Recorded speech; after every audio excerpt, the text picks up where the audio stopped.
all stapled Okay. here. Okay. Good evening, everyone. Welcome to the April 1st meeting of the Curriculum Instruction fools. Committee. No fooling around, you guys. Sue, has the meeting been posted? Yes, it has. Okay, thank you. Are there any citizens in the audience that would like to address the board this evening? Going once, going twice? Okay. Although we have a nice audience, there are people. Okay, we'll have approval of the minutes. Could we please have a motion to approve the minutes? So moved. Okay, is there a second, please? Second. Okay, moved and seconded to approve the minutes. Okay, Sue, do you want to call the roll? Just we can use my All right, well, then we'll just, all those in favor, respond by saying aye. Aye. Opposed? Okay, motion carries 5-0. Okay, we're going to start off this evening with a wonderful Bright Lights presentation, multi-age from Hawthorne and STEM. Take it away. All right. Mr. Crone. Last month when we were here, we had a presentation about personalized learning. Tonight, to kind of go along with that theme, there's been a lot of talk about STEM education here in the school district of Waukesha, but one of the unique things that's happening at the STEM schools is the delivery system of that instruction and what people have termed multi-age. It's a instructional approach or a grouping strategy that we're going to get to hear a little bit tonight. It's correlated a little bit to the personalized learning piece that we saw last year, and really the goal behind personalization or multi-age or a lot of our strategies is to really reach the students at the skill level where they're at, provide them with the best instruction that we can so they can find some success and continue to grow skills. So we have a team here tonight that's made up of a team from the Randall STEM Academy, Hawthorne STEM Academy, and the Saratoga STEM Academy. Okay. We also have a couple of other schools in the audience tonight that represent Lowell Elementary School and Rose Glen Elementary School. And what they've been doing over the last year is just sort of listening and looking at these strategies. And again, like any principal in school in our district, if we're seeing things that are getting results with kids, we just sort of explore it and talk about it and share those practices. So at this point, they're just here to sort of look on and listen, but can also answer any questions as well or be a part of the conversation if there's questions about what it is they're looking at.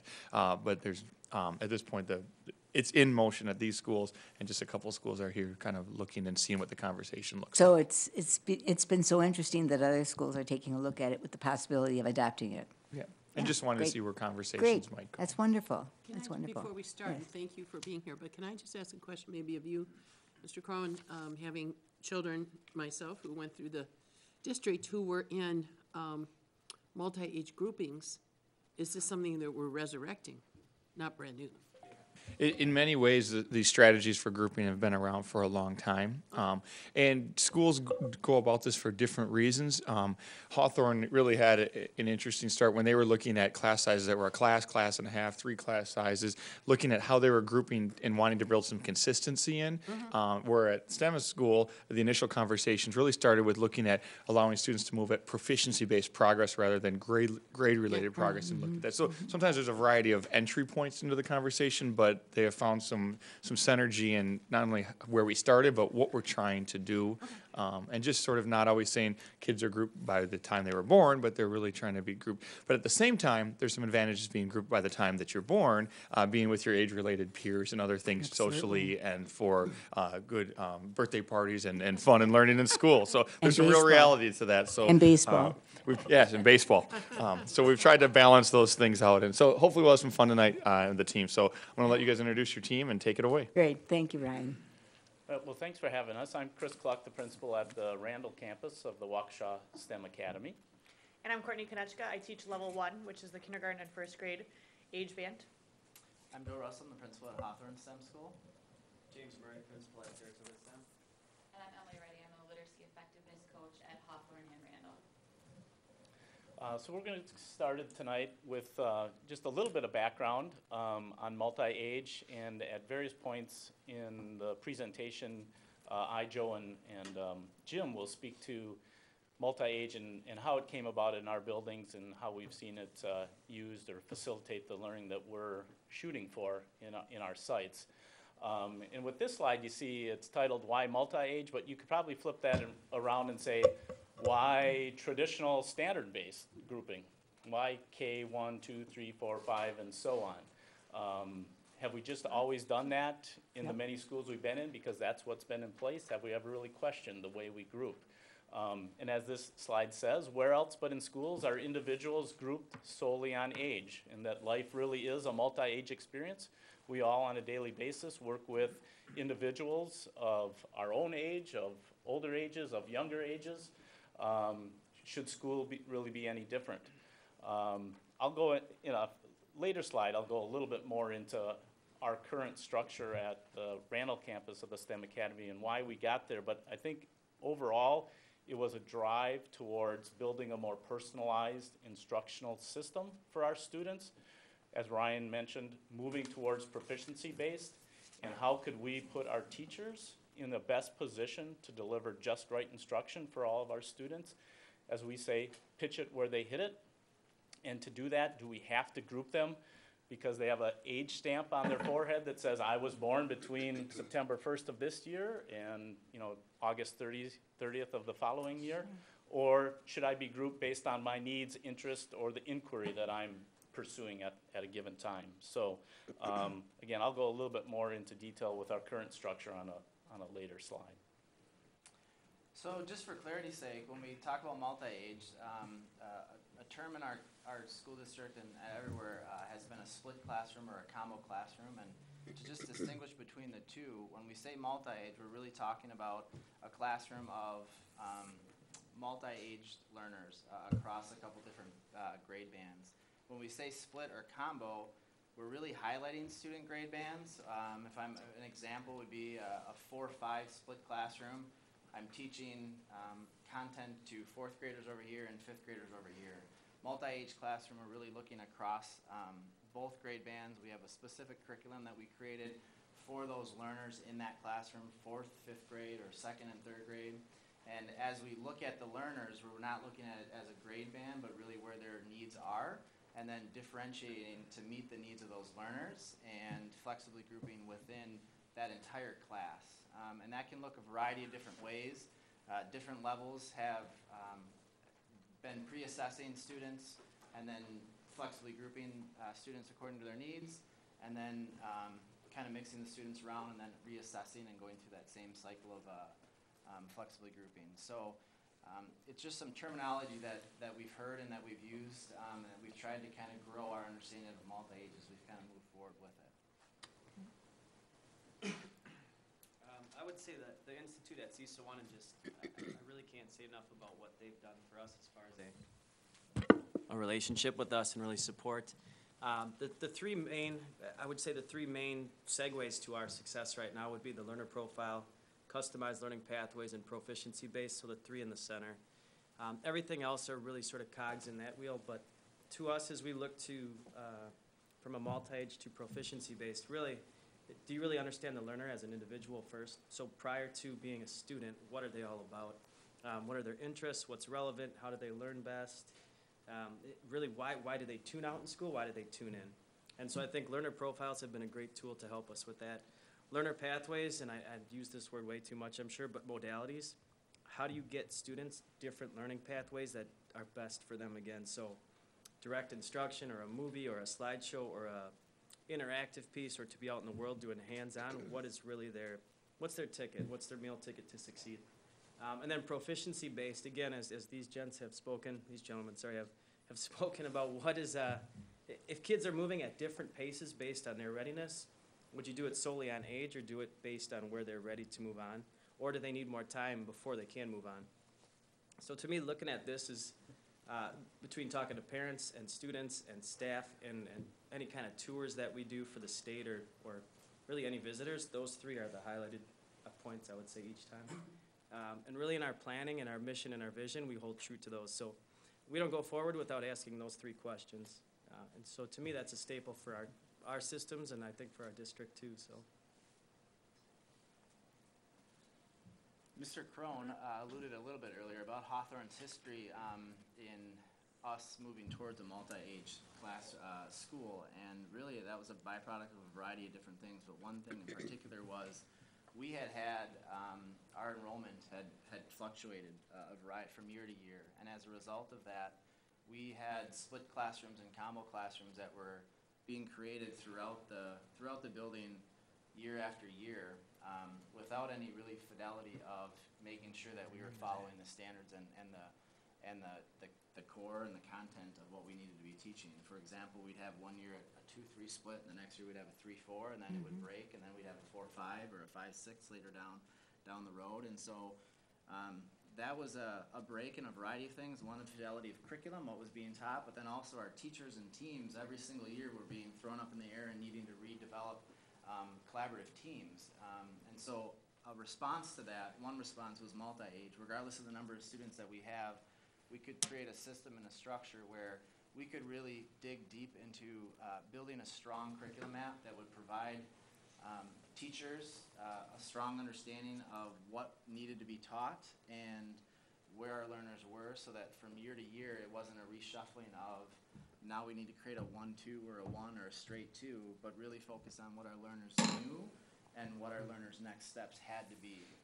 And it's provided some stability in our staff as far as our teams. And right now, currently, we have roughly around 300 students in level 1, our K1. We have 5 sections of level 1, 4 sections of level 2, and 3 sections of level 3.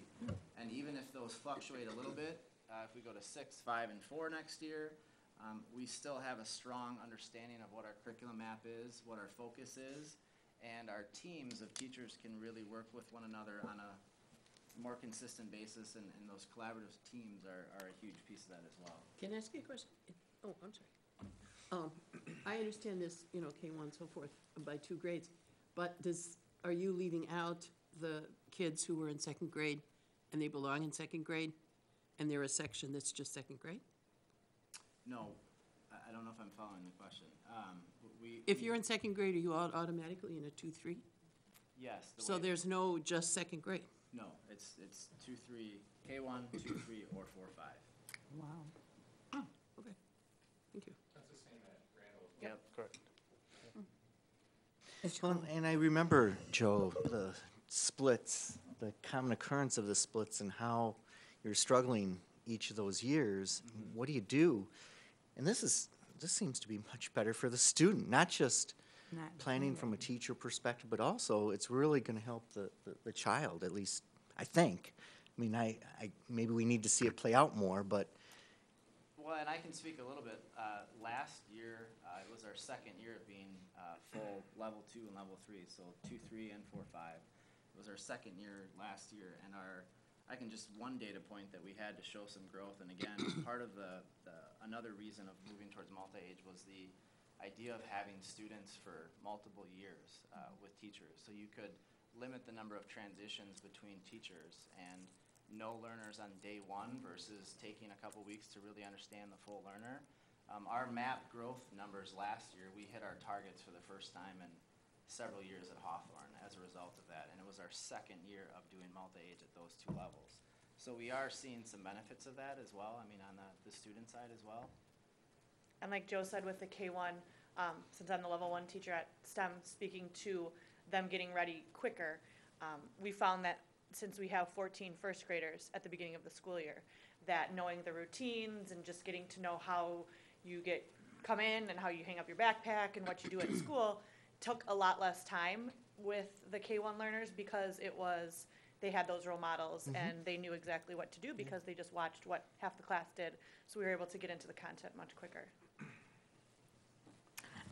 Anyone else? Just for your information, you know that I would be concerned about a K1 combination because of my background in early childhood.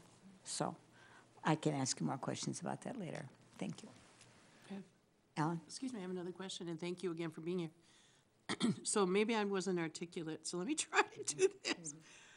What about the kids who are just perfectly good in 2nd grade? And they don't necessarily need to be grouped with a 3rd grader, or, conversely, what about 3rd graders that really should be with 5th graders? How do you handle, because if we're talking about multi-age, are we talking about ability achievement based, I assume? Based on what, tests or some measurement? Yep. So let's say you had a 3rd grader who really should be with 4th or 5th graders, and you have a 2nd grader who really is perfect in 2nd grade. I mean, that's really where they should be. Yeah. How do you deal with all that? Well, from an administrative standpoint, I'll address it first, but then Courtney might talk to it from a classroom perspective, and Emily from a coaching perspective. The word we use is readiness as opposed to ability, and we're wanting to deliver instruction at a student's readiness level. And so if their readiness level is typical second grade targets, that's where we'll have them grouped accordingly with other like learners who are ready at that level. If what we've found so far is, for instance, what we call a level 2 older or a third grader is needing potentially 4th or 5th grade targets. To this point, we've always been able to group them still with students at level 2 that have similar learning needs. We haven't really seen that outlier where we've said we need to bump them up to level 3 yet, because we have a group at their level within their homeroom or their group of homerooms on a level that we can get them to for that instructional piece and meet their needs that way.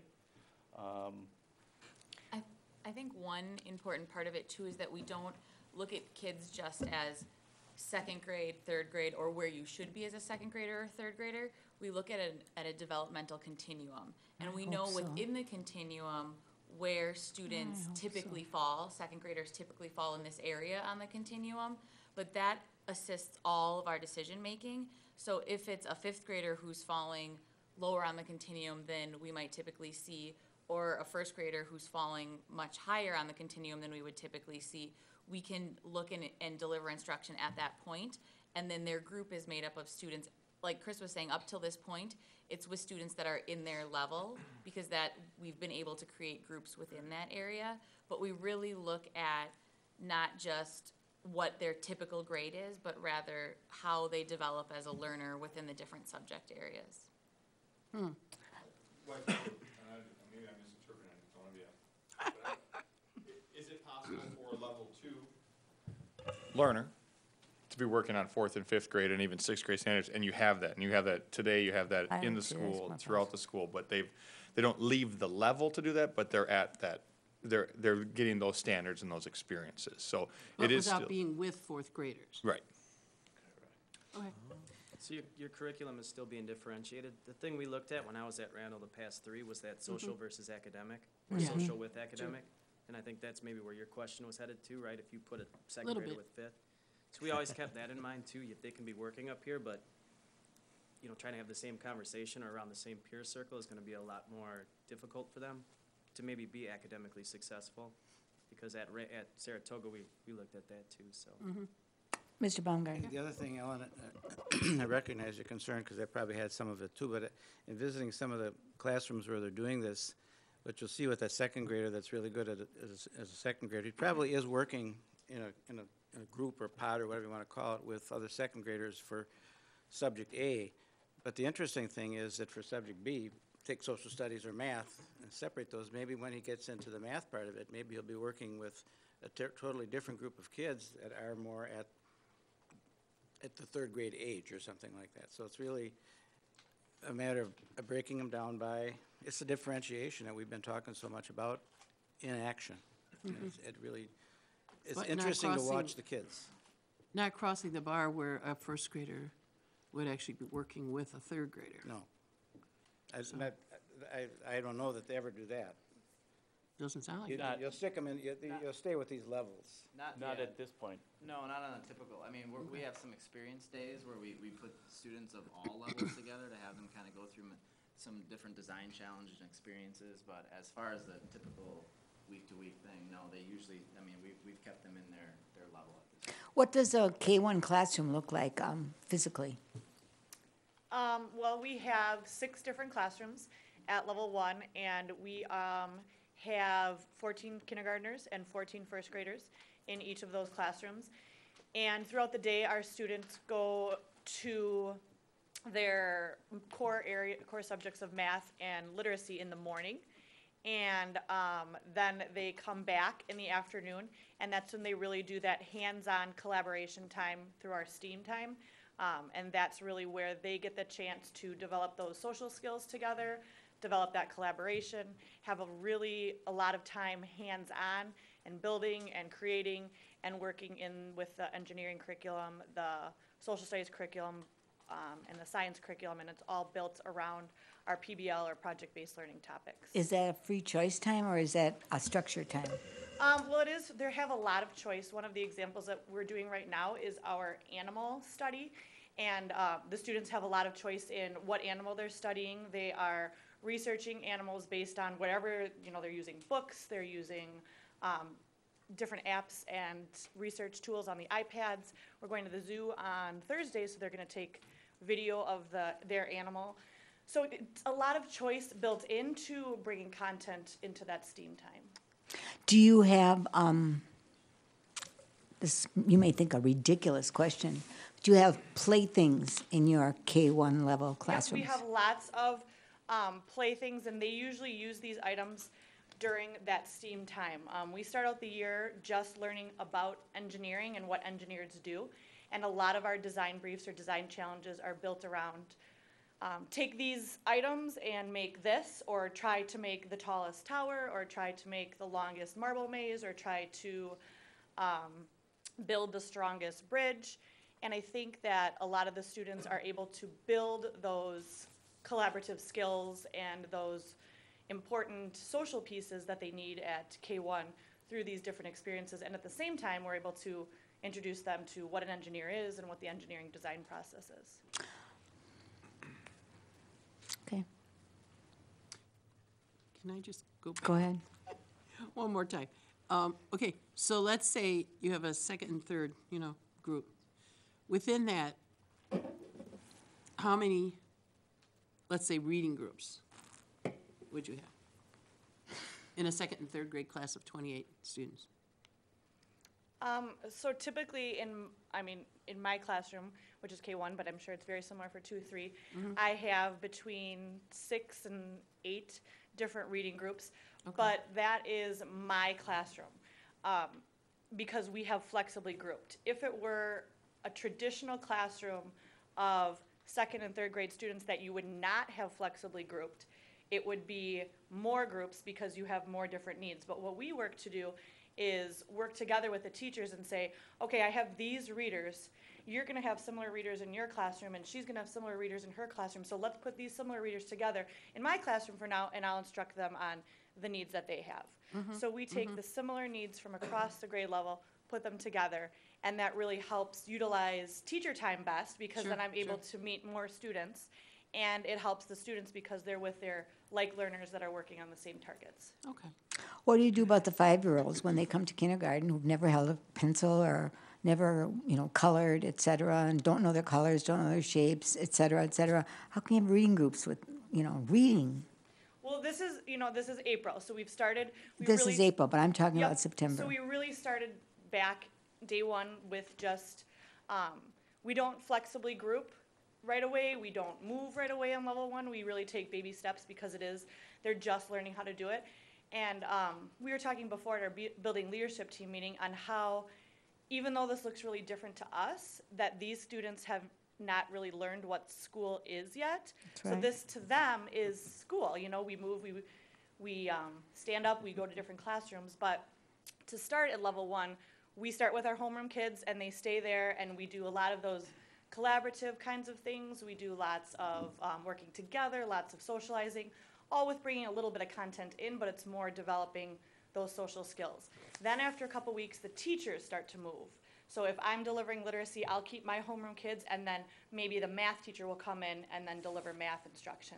Then after that, we slowly start to have the students move as a whole class, and finally we have them starting to move based on readiness level and where they need to be according to their needs at that time. So it's really structured slowly so that they can kind of ease into the process. I think while we do still have students coming in the type that you've explained Of without course you those do. skills. Of course.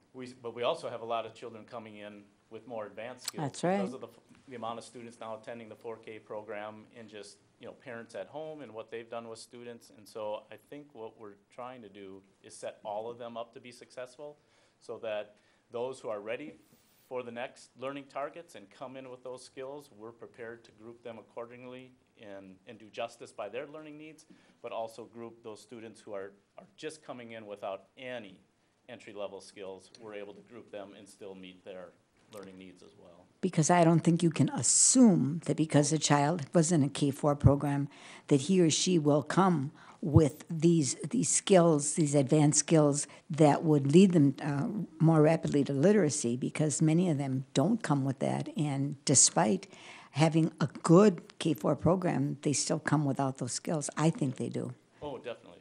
All learners are individual and That's right. progress at a different pace. That's and right. We're trying to meet each of those individual paces. Right, because I still think 5-year-olds are 5-year-olds are 5-year-olds. 5-year-olds today are no different than 5-year-olds 20 years ago. They still have the same interests and the same needs, et cetera. And I worry when we rush them and take away the beauty of their childhood by infusing them into programs that are very highly academic. So just so you know my bias. Okay. Thank you. Joe. Yeah, Barb had asked, at level one of the bigger challenges is you have these kindergartners that are arriving and they have a huge spectrum of, what they've learned already. Are there other level one challenges that you've noticed having kindergartners and first graders together? I want to ask you a question about that. I can't say that I have. I really think that it's been really effective for myself. It's been really effective for my team. So close. And Don't it's been forget. really, really effective for the kids. It's amazing how much growth we have seen. It's like Joe was saying before, it's really been nice that we are able to not only specialize as a teacher, not only able to specialize, I teach literacy, but we're also able to collaborate on a bigger team. So we have 3 literacy teachers and 3 math teachers. And it's really nice that I can specialize in literacy and continue to have that strong collaboration with that bigger team. That really helps us at our PLC meetings, helps us in our planning, helps us in our day-to-day of planning of instruction and trying to meet the needs of all students. And I really think that since, if kids are coming in kindergarten in a wide range, then we're able to take some of these kindergartners who are maybe higher up, like Chris was saying, and group them with maybe some of the first graders who are at that similar readiness level. So I think that we've really found ways to best utilize the teacher time by combining these age groups. I really find it's been a good use of our time, so we can really provide that purposeful instruction for all kids. But what about the 5-year-old who isn't ready to sit and do, but wants to play? Then we still are providing that same differentiation for that student as we would have had they been in a regular kindergarten, straight age classroom. There are many opportunities for that student to get up, move around. That's another reason why I feel like just the getting up and moving around is really helpful to all kids. Just getting up and being in that space. Okay, I'm standing up, I'm in math, I'm in this room, this is my math room, I'm thinking math. Okay, I'm standing up, this is my reading room, I'm thinking reading.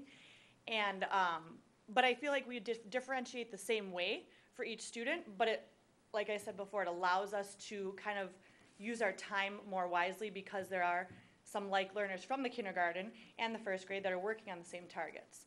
So we continue that differentiation, but just are able to do it with better use of time. Now I'm going to ask you a certification question, and when you teach a K1, do you have to have certification for K and 1? Yes. Okay. Good.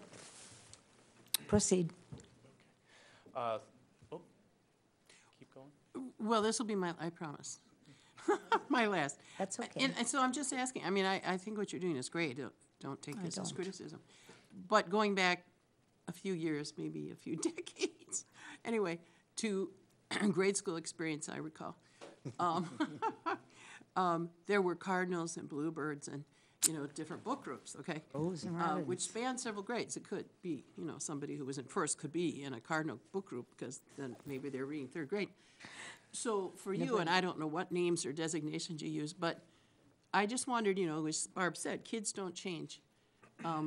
Do the students, when you call a book group up, I don't care if you call them bluebirds or you call them whatever, they know that this is a certain book group.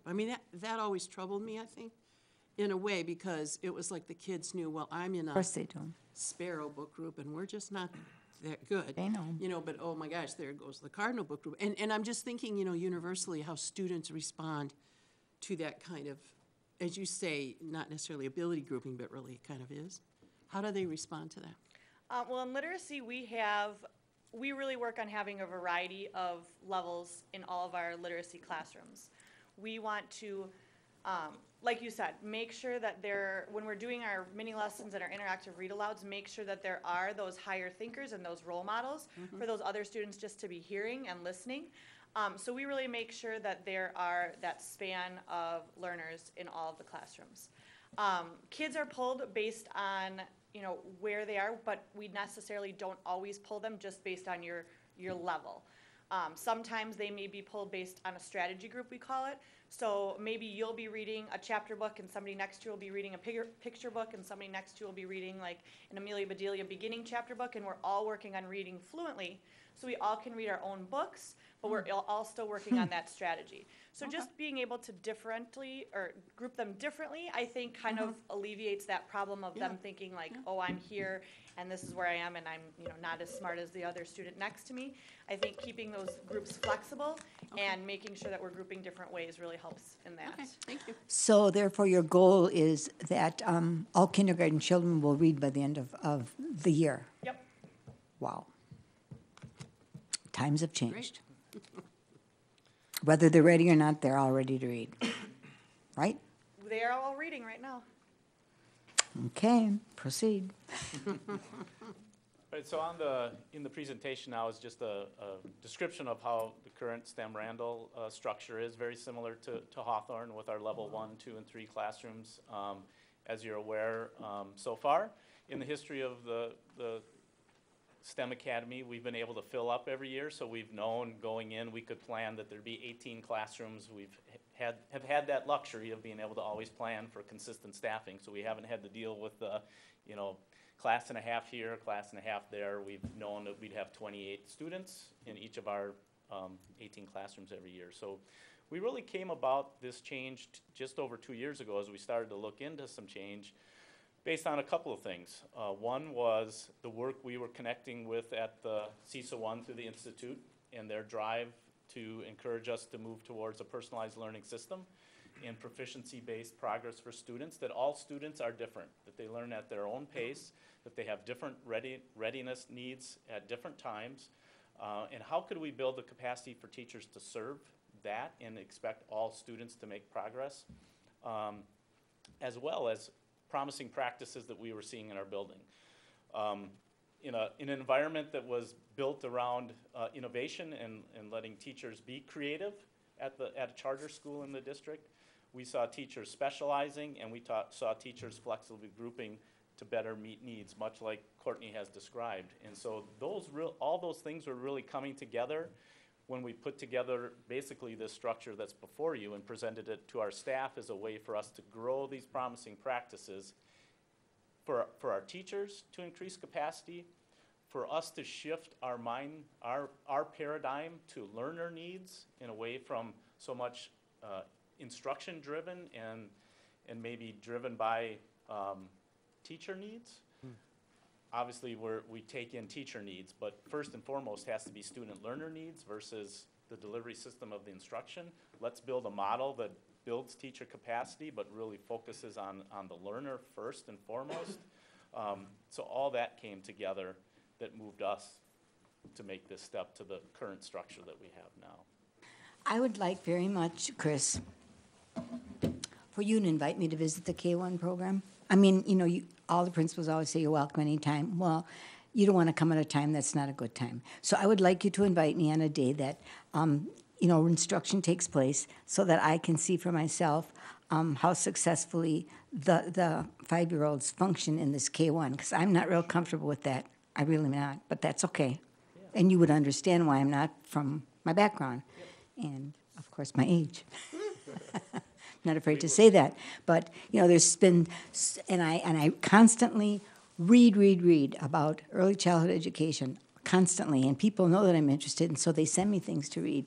And everything I read says kids today are no different than they were when I was teaching kindergarten, but what we expect of them is vastly different. And I just want these young children to grow and develop successfully and not in the midst of stress. Do you understand what I'm saying? So I can't imagine that you would stress children, so I would take that element away. But I just am so concerned about the young child being in a developmentally appropriate environment. And I don't have a problem with the other combinations, but I do have a problem with the K1. And let me just cite an example, please. Last year I visited a school in the district, and it was a K1 classroom, and it's not important where. And there was an activity that was going on, and it was K1, and the kids were supposed to be paying attention to something that was on a big white screen. They were supposed to find a mistake in a paragraph they couldn't even read. But in the meantime, they were having snack time. So you want to know how many kids are paying attention or being on task or being engaged? What do you think? At having snack time during a literacy program? Not very many. In fact, that many. So, you know, first of all, the activity wasn't developmentally appropriate. And, you know, the person in charge of the building was very proud of it, but it was not developmentally appropriate, and those kids got nothing out of it, absolutely nothing. And the mistake in the paragraph was they were supposed to find a dotted I, a small I, instead of a capital I.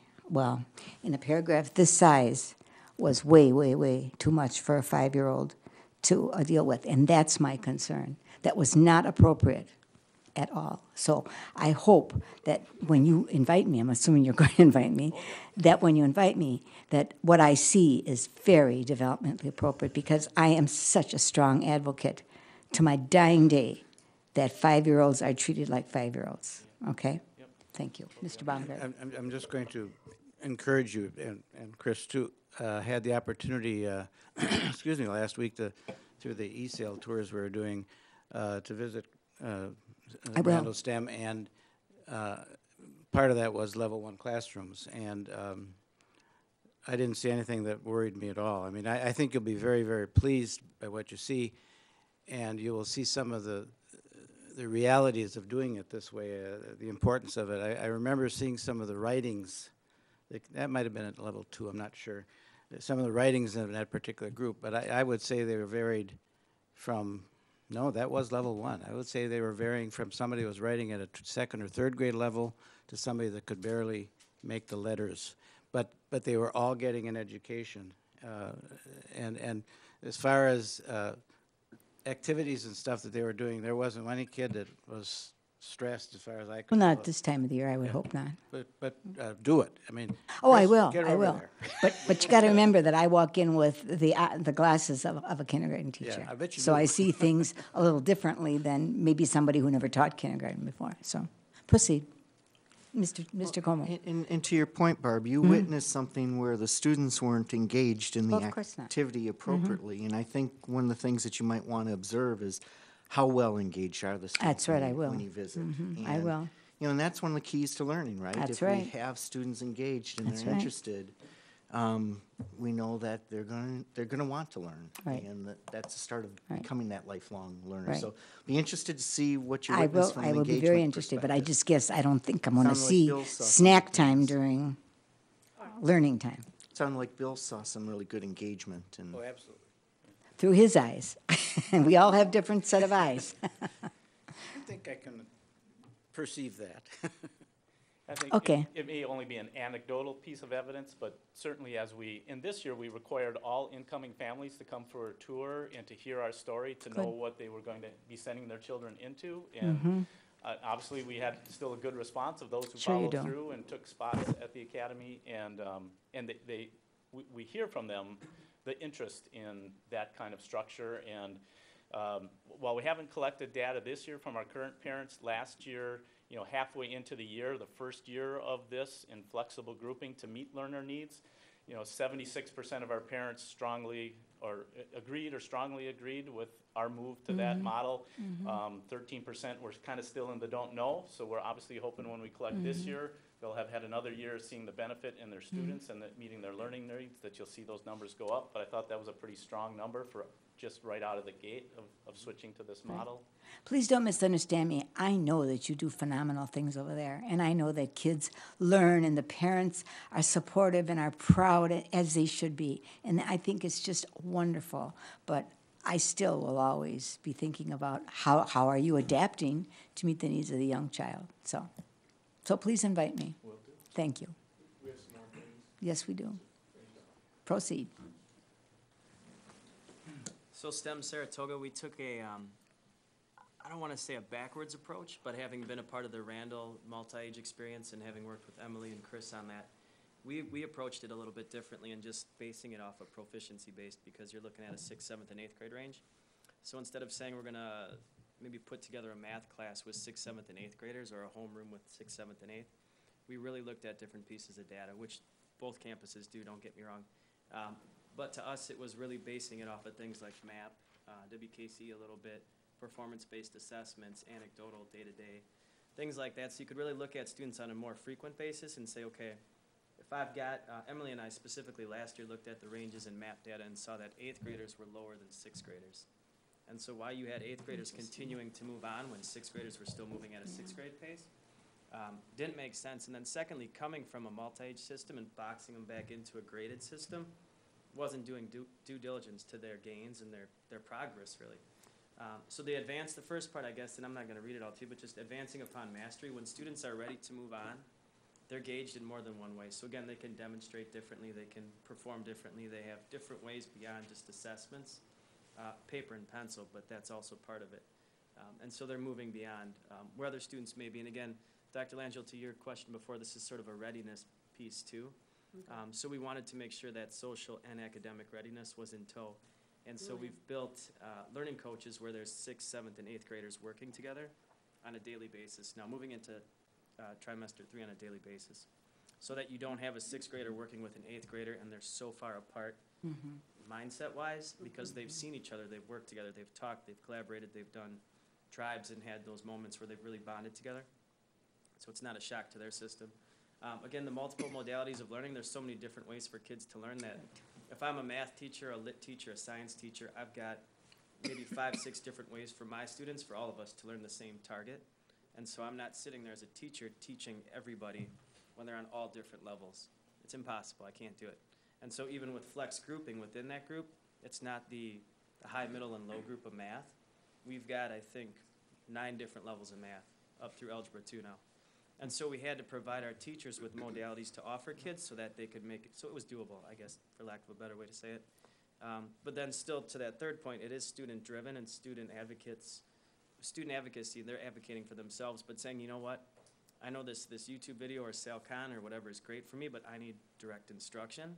So during these mini lesson launches, I know I need to be with you at this time. I can work on other proficiency-based programs, but I still need direct instruction. I think rolling out the iPads was great, and having one-to-one netbooks was cool, but not sitting kids on devices all day was our goal.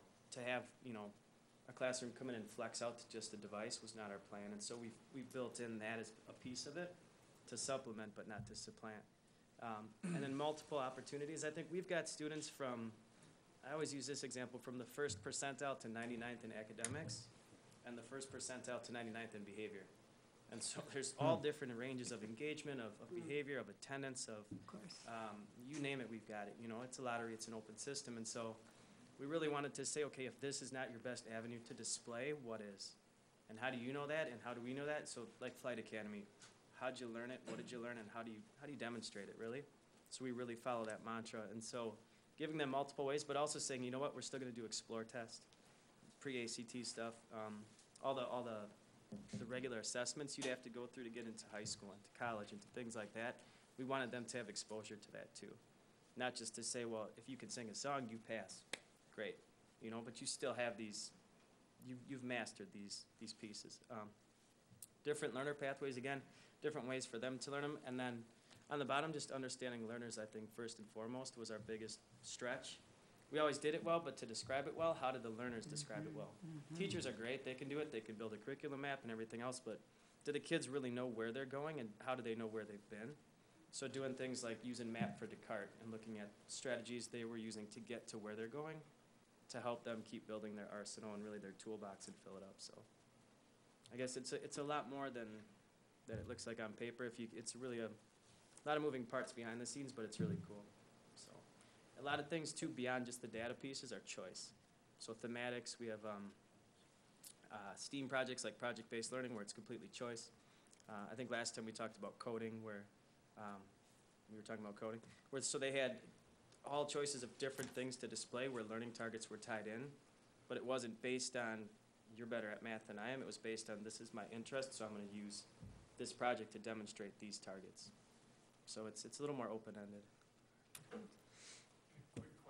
And this is for you, and I'm asking because I've been there for a little bit, but because of the multi-age and proficiency base, I know in year one when the school was open, or our first group of 8th graders, there was, I can't remember the number of, I think it was like one student that we were struggling to see what to do with for geometry. Would we offer geometry or not? And I know you mentioned Algebra 2, and that's been a big piece. What is the end result? How many students are in algebra? How many are in geometry in 8th grade? How many are in Algebra 2? And I think that's a piece that we're seeing some, I don't know if you have an update on it, how many sections you're running this year? Yeah, initially we had to institute Algebra 1 for a section. Geometry last year started off as 6, and then we built it so that students could use it when they got to it. So in other words, you didn't have to go through a full year of algebra. If you could get through algebra at a faster pace, still with depth, and still cover the rigor, and still get through all the learning targets equivalent to a high school class.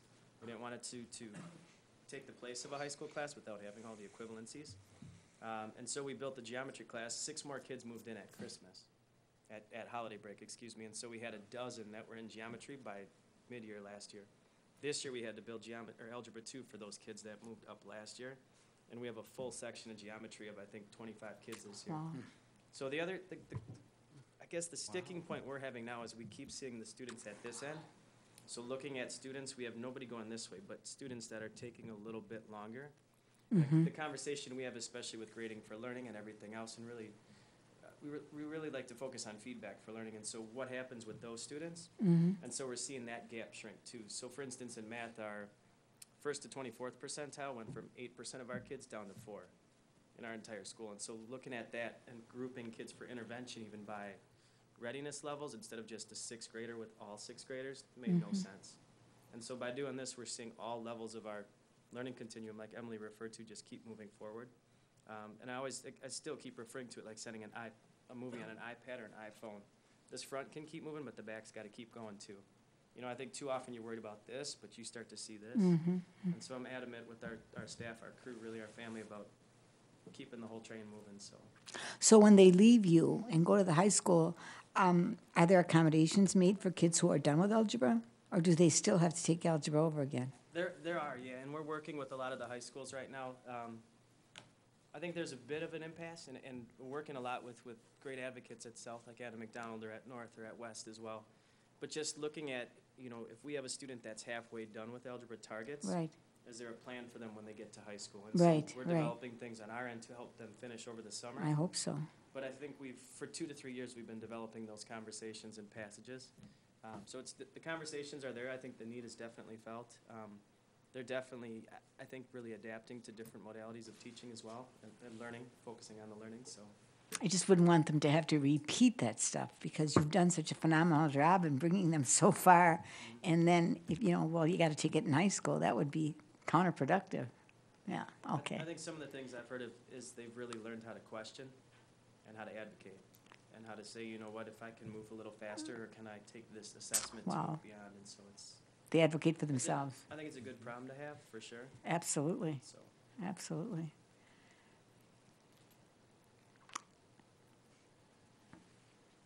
We all want you to email Courtney. All questions, I guess, come to me. So any more questions? I have a question. Mr. McCaffrey. In the board packet, Lowell was mentioned. What's going on with Lowell? I know that we had a constituent that was at the full board concerned about the multi-age at Lowell, so I was just wondering where we are with that. Two guests from Lowell, Lori Schultz, the principal, and Jeremy Excellent. Monday, the effectiveness coach, and that's a great question, and actually part of the reason Right. they've held a number of parent listening sessions, and are in the exploratory phase, but maybe they want to step up to the microphone here and just maybe share an update, because our exploratory phase of this is two parts. One is looking at things instructionally and what works and what doesn't. The whole second side of that is about community and understanding and questions and what is this. They've mentioned some schools were charter schools, so people are choicing in, and Chris mentioned that coming to see it, so you know what you're getting into. But the balance on that is with a footprint school or a traditional attendance boundary school, not wanting to have a family feel that this was done to them, but it wanted to provide it as there's some option, if there's an option, or is there interest. So I think they've done a lot of that. So, I also have Claire Kamak joining us. She's a teacher who works with students with special needs, and she's a part of our Lowell Needs team, which we've renamed as our Lowell Leadership Team. We see it more as a needs team because we want everyone to be a leader. So just to explain that a little. What we're looking to do is we've been holding informational meetings with our parents just to ask where are they at in thinking about what else can we do for our students to really increase that personalized learning at Lowell, and what could that possibly look like at Lowell. And we've gathered some information from parents. We've heard their concerns when we were meeting with them. One of the biggest things I think we heard, what are you going to do with kindergarten? And Barb, that was your question as well. What are you going to do with the kindergarten? And as we listened to that, and as we really took that into consideration, we took it back to our teachers and said, what are we going to do with that? And really what we're looking to do is personalize the learning, no matter if it's a single graded classroom or if we're going to have that multi-graded classrooms as well. The staff, what we're hearing the staff say and parents say is that kindergarten for right now, we want to, don't mess with it, is what we're hearing from parents. And we're listening to that. We do have first and second grade teachers who are starting to explore a little bit this year, just within their own first grade room and their own second grade rooms. And they would really like to expand that next year to do more with the first and second grade. And what we've talked about doing there and sharing with our parents too is we're still going to have the first grade homerooms and have the second grade homerooms, but do more of that blending for that literacy instruction and for that math instruction to help kind of explore that a little bit more and see what we want to do with that. Do you want to? Yeah, I think. I'm doing all the talking. No, so that's go fine. ahead. One of the biggest things that through this process has really helped us understand is the value of communication and working with parents, so that we held, I think, 14 different listening sessions with parents, just kind of go through some of the ideas that we're having, that we're talking about exploring, that we already started to explore, and to kind of bring them up to speed on that a little bit, give them an opportunity to ask some questions, to have a voice in what's going on at Lowell with their students. And then now we're planning on having a couple more starting next week, as we've had another month to kind of process and figure out and explore some more things in the classroom. Have some more opportunities to do some professional development and to try some things out with some different flexible groupings that without having this conversation probably wouldn't have taken place. It would have been more of, let's just continue to do what we've always done. And we recognize that, to continue to do what we've always done, we're going to continue to get those results, and we really wanted to push our kids a little bit and move us forward. So it's really helped us to really build that dialogue with our community. Specifically our parents, so that they really understand now what's going on in the classrooms, and are able to understand when we talk about something like personalized learning. And that's really what is driving the bus here, is that personalization. It's not about multi-age. It's not about keeping kindergarten where kindergartners are, keeping third graders where third graders are, or mixing it. That's not what it's about. What it's about is, and the guys earlier talked about the readiness levels and really meeting the needs where they're at, and that's really what's driving us here, and it's really is giving us an avenue now to have that and engage the parents into that conversation as well.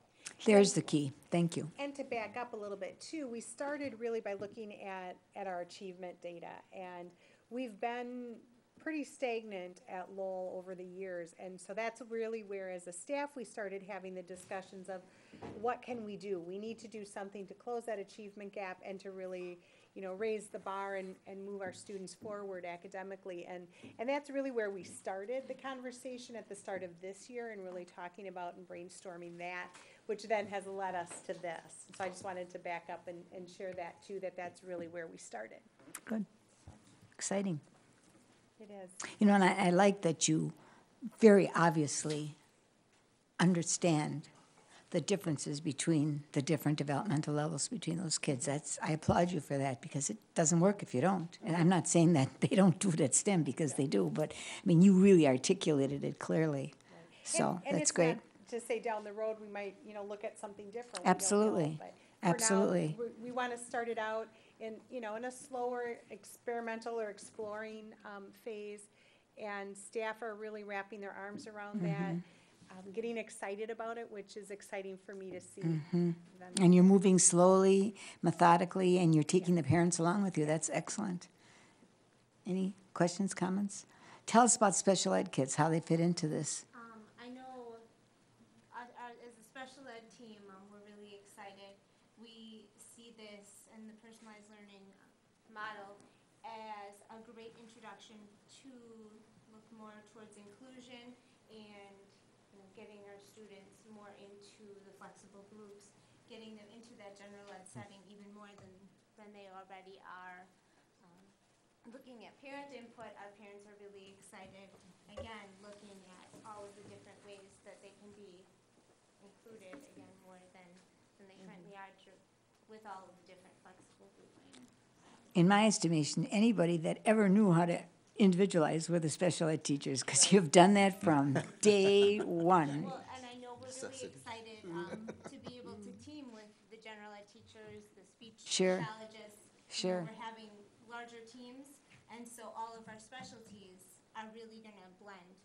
So, sharing my expertise at personalizing and, looking at others. But you've been personalizing for a long time, haven't you? Yeah. Yes. Okay. So, what degree of resistance have you been receiving? Honestly.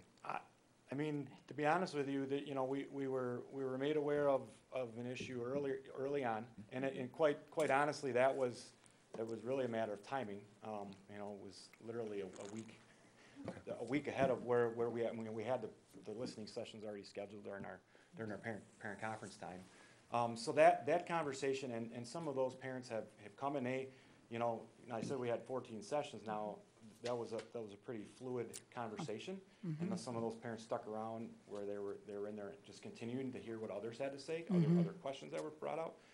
I haven't heard of anything negative from a parent perspective. There's been a lot more questions, that come in, and we just, I think those nights that we offered that really opened us up to some more comfort level of parents coming in and asking questions. It's not just drop your kids off and pray that they're gonna get what they need.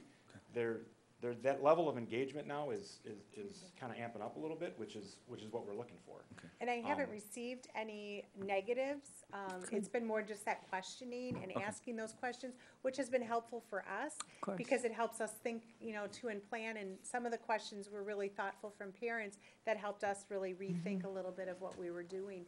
But we've been answering their questions, and actually some of them who I think maybe started out in those first listening sessions not sure about what this all meant, are now saying, oh my gosh, I really see the benefit for my child.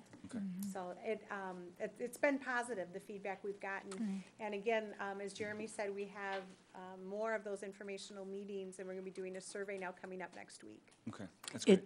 I think it's been positive, because you have involved the parents from step one and carried them along the way as you grew, so they feel a part of it. And the other component to this is the staff. Lori had mentioned about, we really took a hard look at our data over, it was pretty stagnant over the last, 4 or 5 years. And there's obviously, when you have those questions, you're gonna have levels of discomfort with staff. And you're asking people to kind of step out of their comfort level a little bit. But that too, we're going at a pace where, yes, it's clear that, we made it really clear that we can't continue to do what we've always done because the results that we're seeing aren't good enough. But at the same time, we're not pushing so hard and so fast that they feel like, they're just gonna completely be derailed. They're a part of that conversation as well, and they're able to do some things when they're ready, at their readiness levels as well. In your estimation, why do you think that we couldn't continue to do what we've always done and, and the results are not good? Because the data shows us that it's been pretty stagnant at Lowell for the last 4 or 5 years. We've looked at that data, and we're sitting, proficiency-wise, we've been making small increases, but nothing.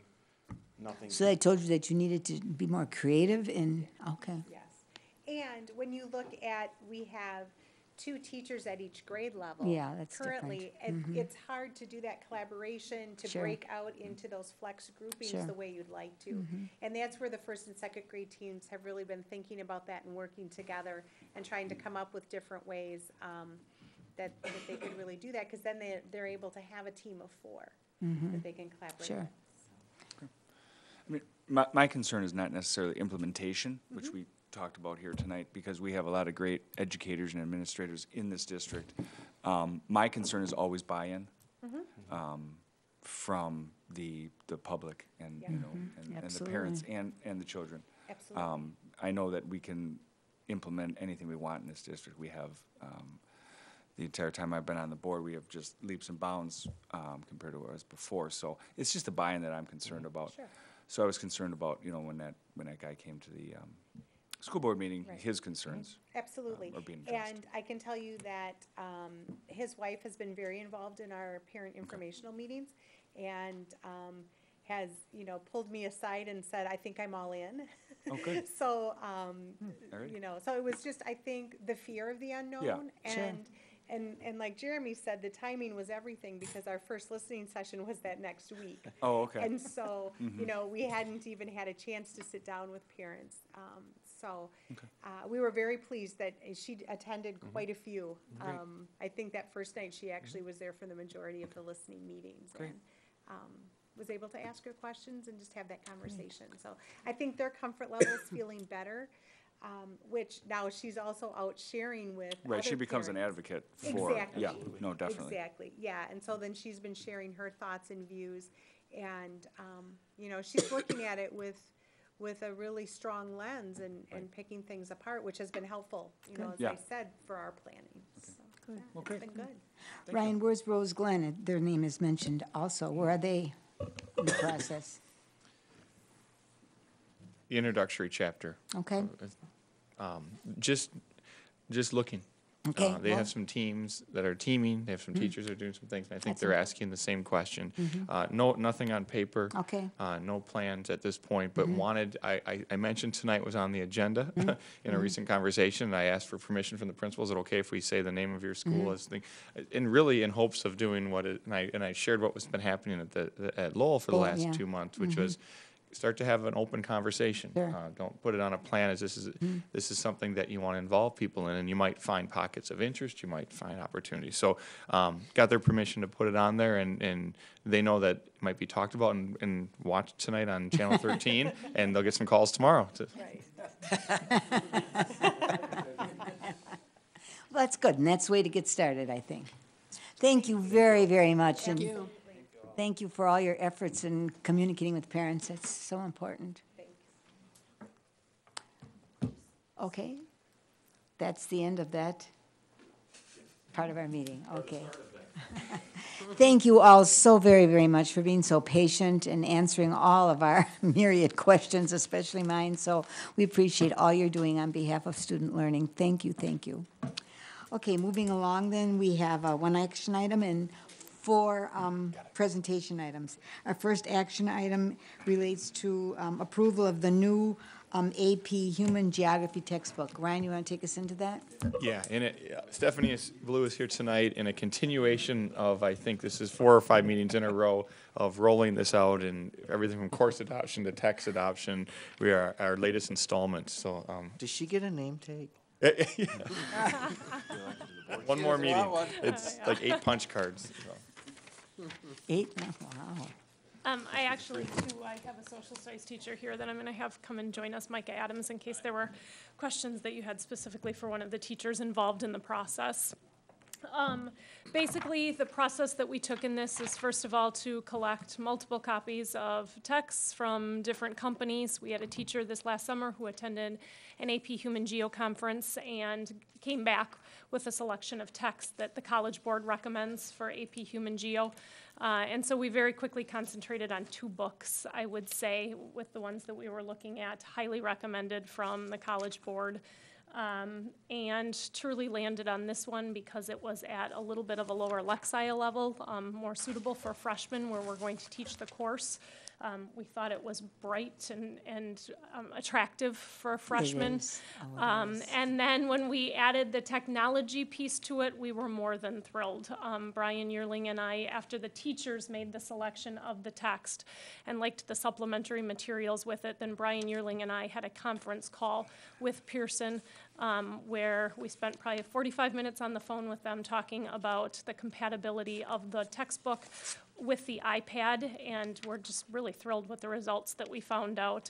They have made the leap, Pearson has, and not just being a PDF book that transfers to the iPad, but has embedded video in it, places where kids can take notes, very easy access to the notes once the kids have taken those.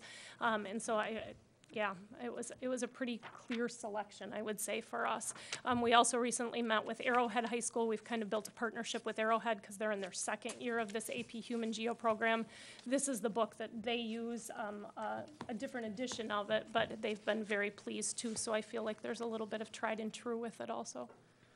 What grade level is this for? 9th grade. Ninth grade taking AP? Yes. Okay. Where do we do the physical geography? In 6th, 7th, or 8th grade? Yeah, there's some of that in 6th grade. You know, as a This will requirement? involve some of that. Okay. The human geography is a combination, really, of some, Right. some world culture aspects and also some physical Okay. geography, too. Do we have another geography course prior to this AP course? In middle school, again, in 6th grade, the students have some of that.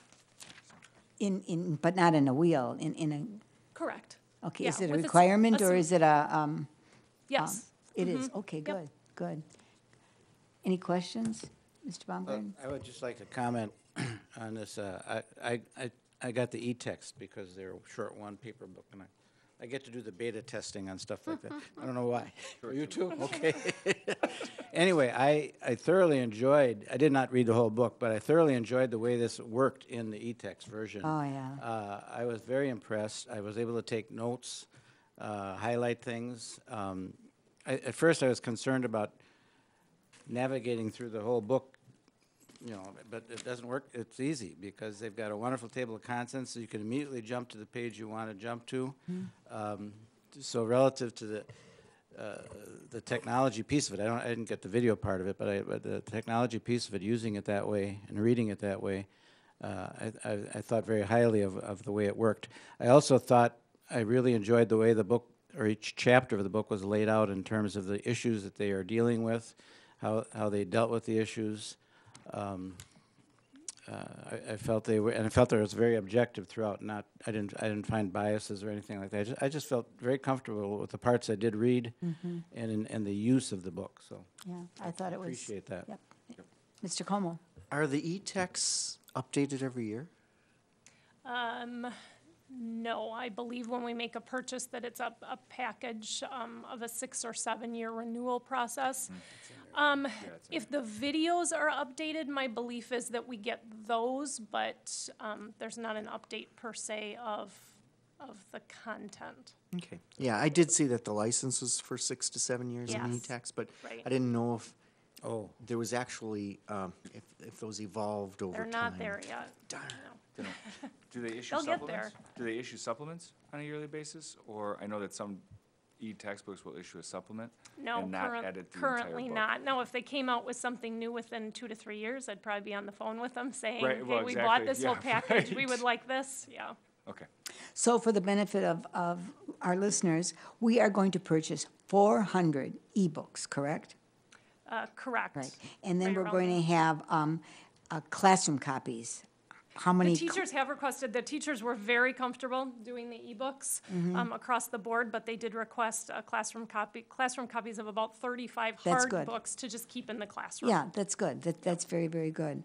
Okay, and then along with the ebooks comes all the other technology that the kids can access. Correct. All the test prep material that they provide, being that it's an AP course, and all the supplementary materials are also on the part of the e-text package. I just thought it was a beautiful textbook. I'd love to take the course. It was just wonderfully displayed, and the subtopics or topics for each chapter were, very relevant to what I would say is human geography. Mr. Como. So it's a one-time charge for the $55,000. There isn't any ongoing license fee or anything like that? Correct. Okay. Dr. Langell, I've been waiting for you. Thank you very much. And I love looking at it. I love Oh, reading it's a through it. beautiful book. So I do agree, and I'm even not unhappy with the ebook idea. That's unlike me. But, okay, so I'm just trying to take myself, ninth grade students, obviously. The tone of the book, which is a great book, but the world is a pretty great place, and people have these different cultures, and there was part of it, though, that bothered me, which is, it talks about migration, but it doesn't talk about, so much the problems. Like, today in the 21st century, there are more, white slave problems going on in this world than 100 years ago. Or what about cultures that clash over scarce resources? Or, and I don't mean that I take a pessimistic approach to history. I don't think I do. But on the other hand, it's a pretty great world in this book. Not many problems. This is one source. And I mean, one of the challenges we had, one of the Arrowhead teachers said this when we met recently too, is it's hard to find one textbook that's going to present everything that you need. And so we'll supplement quite a bit beyond that. Those things that you're talking about have absolutely been built into the course, taking a look at problems that have happened because countries are landlocked or because one country has oil and another country doesn't. It's a major part of the course. I don't know if you'd like to add. Yeah, sure. One of the things that, right when you said it, and it was my first thought too, when we were meeting with the teacher at Arrowhead last week, was addressing natural resources especially, because that's going, I think, in the future going to be such a huge deal for the world, and how that we need to paint a realistic picture. You mentioned painting a pessimistic picture, and I wouldn't want to do that either, but I think we have to be realists as well. Absolutely. Not everything's, roses, if you will. But, I would agree. And, that specifically, since we even met last week, the Arrowhead teacher and I have been going back and forth, sharing resources, specifically about natural resources. And also, I know migration is something on my mind for once we start that course next year, But Yeah, I mean, because human trafficking isn't in here. Right. And I don't want to depress ninth graders. On the other hand, we talk about reality. Right. Oh, yeah, And we're absolutely. talking about migration. I mean, we should look at forced migration. Oh, What's yeah. happening. You're 100% correct, and Okay. that's something that, that part of our job as teachers, to make sure that we're Right. presenting an entire view of human geography and not Okay. just a, jaded view of Yeah, everything's yeah. perfect. So I would completely agree, and that's Okay. something we're going to be working hard at and already have been working hard at. Okay, but that's something you have to bring in because it really isn't in here. Sure. Correct. We'll be bringing supplemental materials in. Okay, okay, thank you.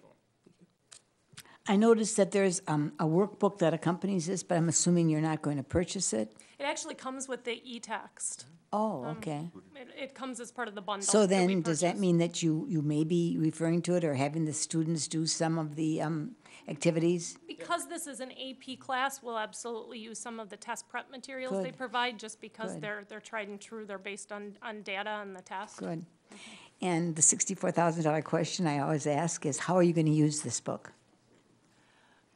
This one will be used pretty much on a, I don't want to say a daily basis, but a weekly basis. Absolutely, it's pretty integral to the success of the students passing the course. So you're not going to buy this book and start with chapter 1 and, Oh, yeah, no, actually, we've had that conversation, that the best way to tackle it, in fact, we talked with the Arrowhead teacher about the way that they've switched it up multiple times. okay. Yeah, We're tackling it in more of a thematic type Great. approach. We found Great. that none of the textbooks that that we looked through, especially not the two that we kind of focused on, Mm-hmm. once we had narrowed it down, really had tackled it the way I guess the AP College Board would go about it, or we would, if we were to teach it with no, I guess, parameters. But The nice part about it is we built the course and then looked at text. Correct. Oh, okay, So- great, Right. great. Yep. I'm assuming then that this book would pretty much match the state standards? Oh, absolutely. Okay, Yes. great, Exceed. great. Okay, any other questions, comments? Mr. Baumgart? This is an action item, so I would move for approval to adopt the cultural landscape to be used in the AP Human Geography class beginning next year.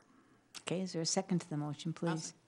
Okay, it's been moved and seconded that we accept the proposal for the approval of the new AP Geography textbook. Okay, all those in favor? Human Geography. Respond by saying aye. Aye. Aye. Opposed? Okay, And just 5-0. one last thought. Sure. And at some point when you are into the course and so forth, maybe you could just kind of get back to us, because I would like to kind of see how you do that extra material. Sure. And how you bring it in, because, they do talk about the Trail of Tears on page 87, that's great, but doesn't really go into what that whole thing was. So there's, as you say, a lot of opportunities to bring in some really meaningful things on perhaps the darker side of human history, but, Absolutely. Yep. that's reality. Right. Okay, thank you. Well, thank you for all the work that you've invested in this, and it's appreciated, and I'm lucky students to be able to take this course. Thank you. Have a nice evening. Okay, thank you. Thank you. Okay, moving along now into our presentation items. Our first presentation item is E-Achieve. Mr. Crone, would you take us into that, please? Great, I'd like to, for this next presentation, we should log on, but E-Achieve, sorry. For our next presentation, I'm going to let Rick Nettesheim introduce himself, the team, and some of the ideas behind an E-Achieve's possible expansion. Thanks. I'm here with, on the end is Liza Hoyer, and next to me is Colleen Bentfield. They're both Hadfield teachers, but they've been working with me to investigate some of the curricular aspects of our proposal today. What we came to talk about today was the idea that it's time to start seriously thinking about adding elementary grades to E-Achieve. It's something that we've been asked about for many, many years, but every year we keep getting more and more requests. The information that I provided with you, I think is pretty compelling, that even within our own district, regardless of whether or not we may personally feel the virtual setting is right for an elementary student, there are families that are choosing that option. Our own residents are choosing that option, and because we don't offer it here in Waukesha, they're choosing to go elsewhere.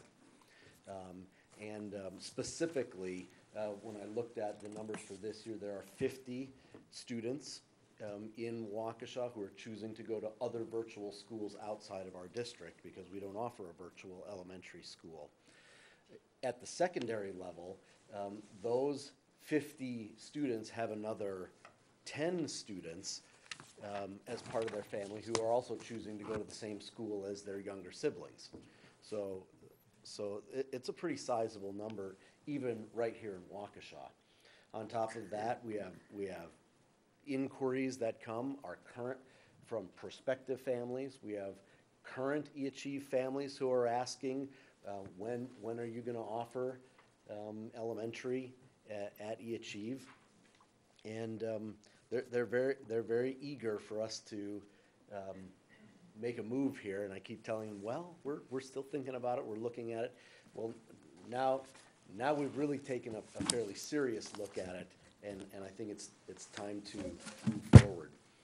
The STEM team did a great job of articulating a proficiency-based approach to education, and that's exactly what we would be proposing in an elementary program at E-Achieve, especially since students come from all different kinds of backgrounds at all different kinds of levels, and they're not together in a classroom anyway. Right.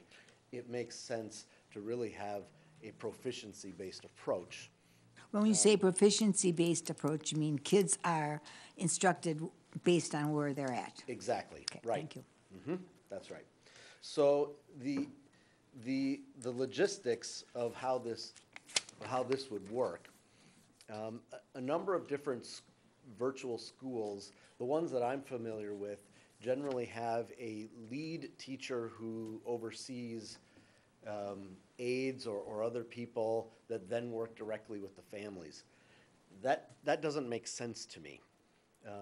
And as a matter, you'll see later on as I get to the financial side, there's no reason why we shouldn't have family or teachers working directly with families on a very regular basis. Right from the get-go, though, it's important to note that any family who would decide to choose this option is committing up front that the parents are going to be putting in 4 to 6 hours a day working with their students. The parents have to be the ones that are implementing many of the instructional strategies. Wow.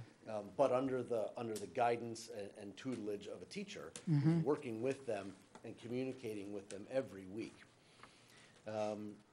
Another aspect that I didn't mention is that there are also homeschool families who, for one reason or another, choose not to send their children to our schools, and they have to find their own curriculum, do their own instruction completely on their own, and many times they'll network with other homeschool families.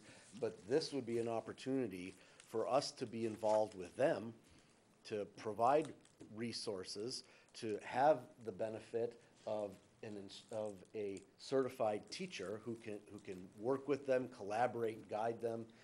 Since it is a public school, we're the ones who set up the curriculum and make the curricular decisions, and we assess the learning. But those families who, for one reason or another, are choosing to not be part of our system now would be able to be a part of our system under the supervision of a certified teacher, and we would be able to have we would just have a much better sense of the kind of instruction that's going on. Not to cast dispersions on homeschoolers in any way, but there's just really no connection right now between homeschoolers and the district. And I'm sure not every homeschooler is going to want to follow this. They're quite happy with the setup that they have right now. But there are going to be others who say, well, we can still enjoy the benefits of going to school from home, but it sure would be nice to have a little help in the form of resources, in the form of someone who is trained that I can work with and rely on. So in our proposal here, the teacher would work with 25 students, and especially in our pilot, which would be very small, 50 students is what we're anticipating or hoping. That teacher would be working with students from all grades K through 5, and they would work directly with the parents. The teacher would really have 3 roles. I'll start with the middle role. The middle role would be to meet with the family every week. The parents, the student, the teacher would meet online using the same online environment that we do at the secondary level. And the purpose of that meeting would be to review the progress that was made the previous week, the observations that the parent made, the observations that the teacher made based on the assessments and reports that the teacher would have at their disposal, to then talk about the plan that the teacher has developed for the upcoming week and provide training, answer questions, demonstrate anything that the parent or the student might need demonstrated. So that's the middle. Of course, leading up to that point, it goes to the first role of the teacher, and that's to very carefully monitor every week what the student is doing, how they're progressing, assessing their work, and come to that meeting with a plan for what the student should be doing in this upcoming week. The third role of the teacher would be to meet with students individually or in small groups to focus on skills that maybe the student is just struggling with or might be beyond the parent's area of expertise. And that could be at a flexible time that's mutually agreeable between the family and the teacher. Maybe the teacher knows that there are 3 students on my caseload of 25 that are really struggling with fractions. So on Thursday at 10 o'clock, I have available time, and all 3 of these families have available time. I'm going to meet with these students on Thursday at 3 o'clock, and we're going to have a little session on fractions, for example. In terms of the curriculum, I'm going to hold off on talking about the curriculum for just a minute. That's what Liza and Colleen are here for, to talk a little bit more about that. But I'm just going to cover the rest of the kind of the logistical things. As far as the technology goes, we would use the same partnership that's been working very, very well with Milwaukee PC at the secondary level, where it would be the exact same deal. Each student would be eligible to purchase a laptop from Milwaukee PC, and we would reimburse, we would make the payments to Milwaukee PC on behalf of the family for as long as the student is enrolled. Liza teaches kindergarten and has assured me that there's absolutely no problem with kindergartners using laptops. Right. And that's very, very appropriate. In terms of reporting, the whole learning plan for each student would be based on the state standards, and we would have a document that a parent could look at any time to see how they're doing, where their progress is in any of those, in any particular standard or skill level. And so there really wouldn't be necessarily a need for report cards, because the parent could see at any time where their student is progressing along the continuum of skills. The learning plan, the weekly learning plan that I was talking about, would simply just be a Google document that the teacher would be creating the plan. The parent would be adding their own observations to the plan, but it's just a running record of what the student should be doing each week. I've already talked about the teacher role. In terms of the finances for implementation, that's already covered in eAchieve's budget for this year. The startup funds to investigate, do the research, do the planning are really fairly minimal. The long-term financial implications are pretty straightforward. And what I have here, which I'm hoping to talk in more depth with F&F next week, is a very, very conservative budget. For example, the curriculum, the way that I came to $2,000 for curriculum for one student was based on what other virtual schools told me that they were spending. I was absolutely blown away that that's how much they were spending. I can't imagine, at least initially, I couldn't imagine how they were spending $2,000 on a student for curriculum, until I started investigating and realized that, oh, well, they're using a canned approach. Sure. And that comes at a premium, and that's not the approach that we're taking.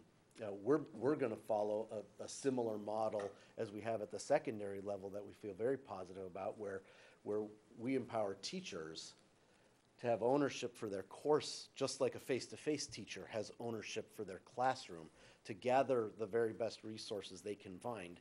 Some of those are going to have a cost associated with them, but far less than what a canned curriculum would cost. And almost every week, it seems that there are new open education resources, which are generally free, that are very high quality, that are becoming available. And then, of course, teachers can develop some of their own resources as well. So you'll notice I put a note that $2,000 is very, very generous, but for the pilot, for the purpose of the pilot, that's what other virtual schools are using. In our planning so far, we're not coming anywhere close to $2,000 per student. And then, of course, the cost of the teacher, that's at the very high end for a teacher who's maxed out in the district, just to make sure we were budgeting appropriately.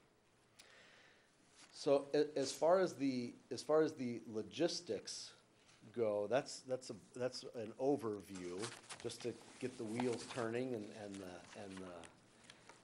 I think at this time I'll turn it over to Liza and Colleen to talk a little bit about some of the curricular resources.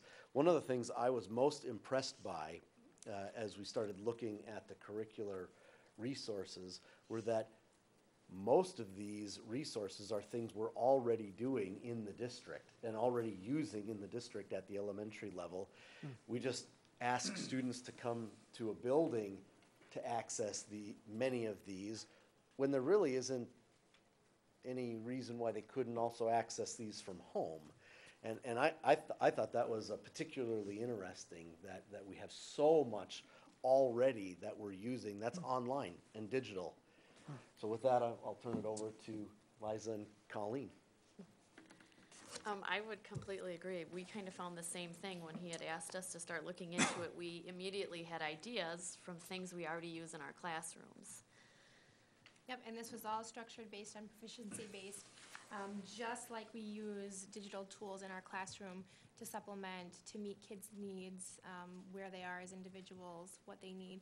We also wanted to look at programs that didn't lock kids into a certain grade level. So if we registered them as a second grader, they could still be working on third grade standards, fourth grade standards, first grade standards based on what they needed.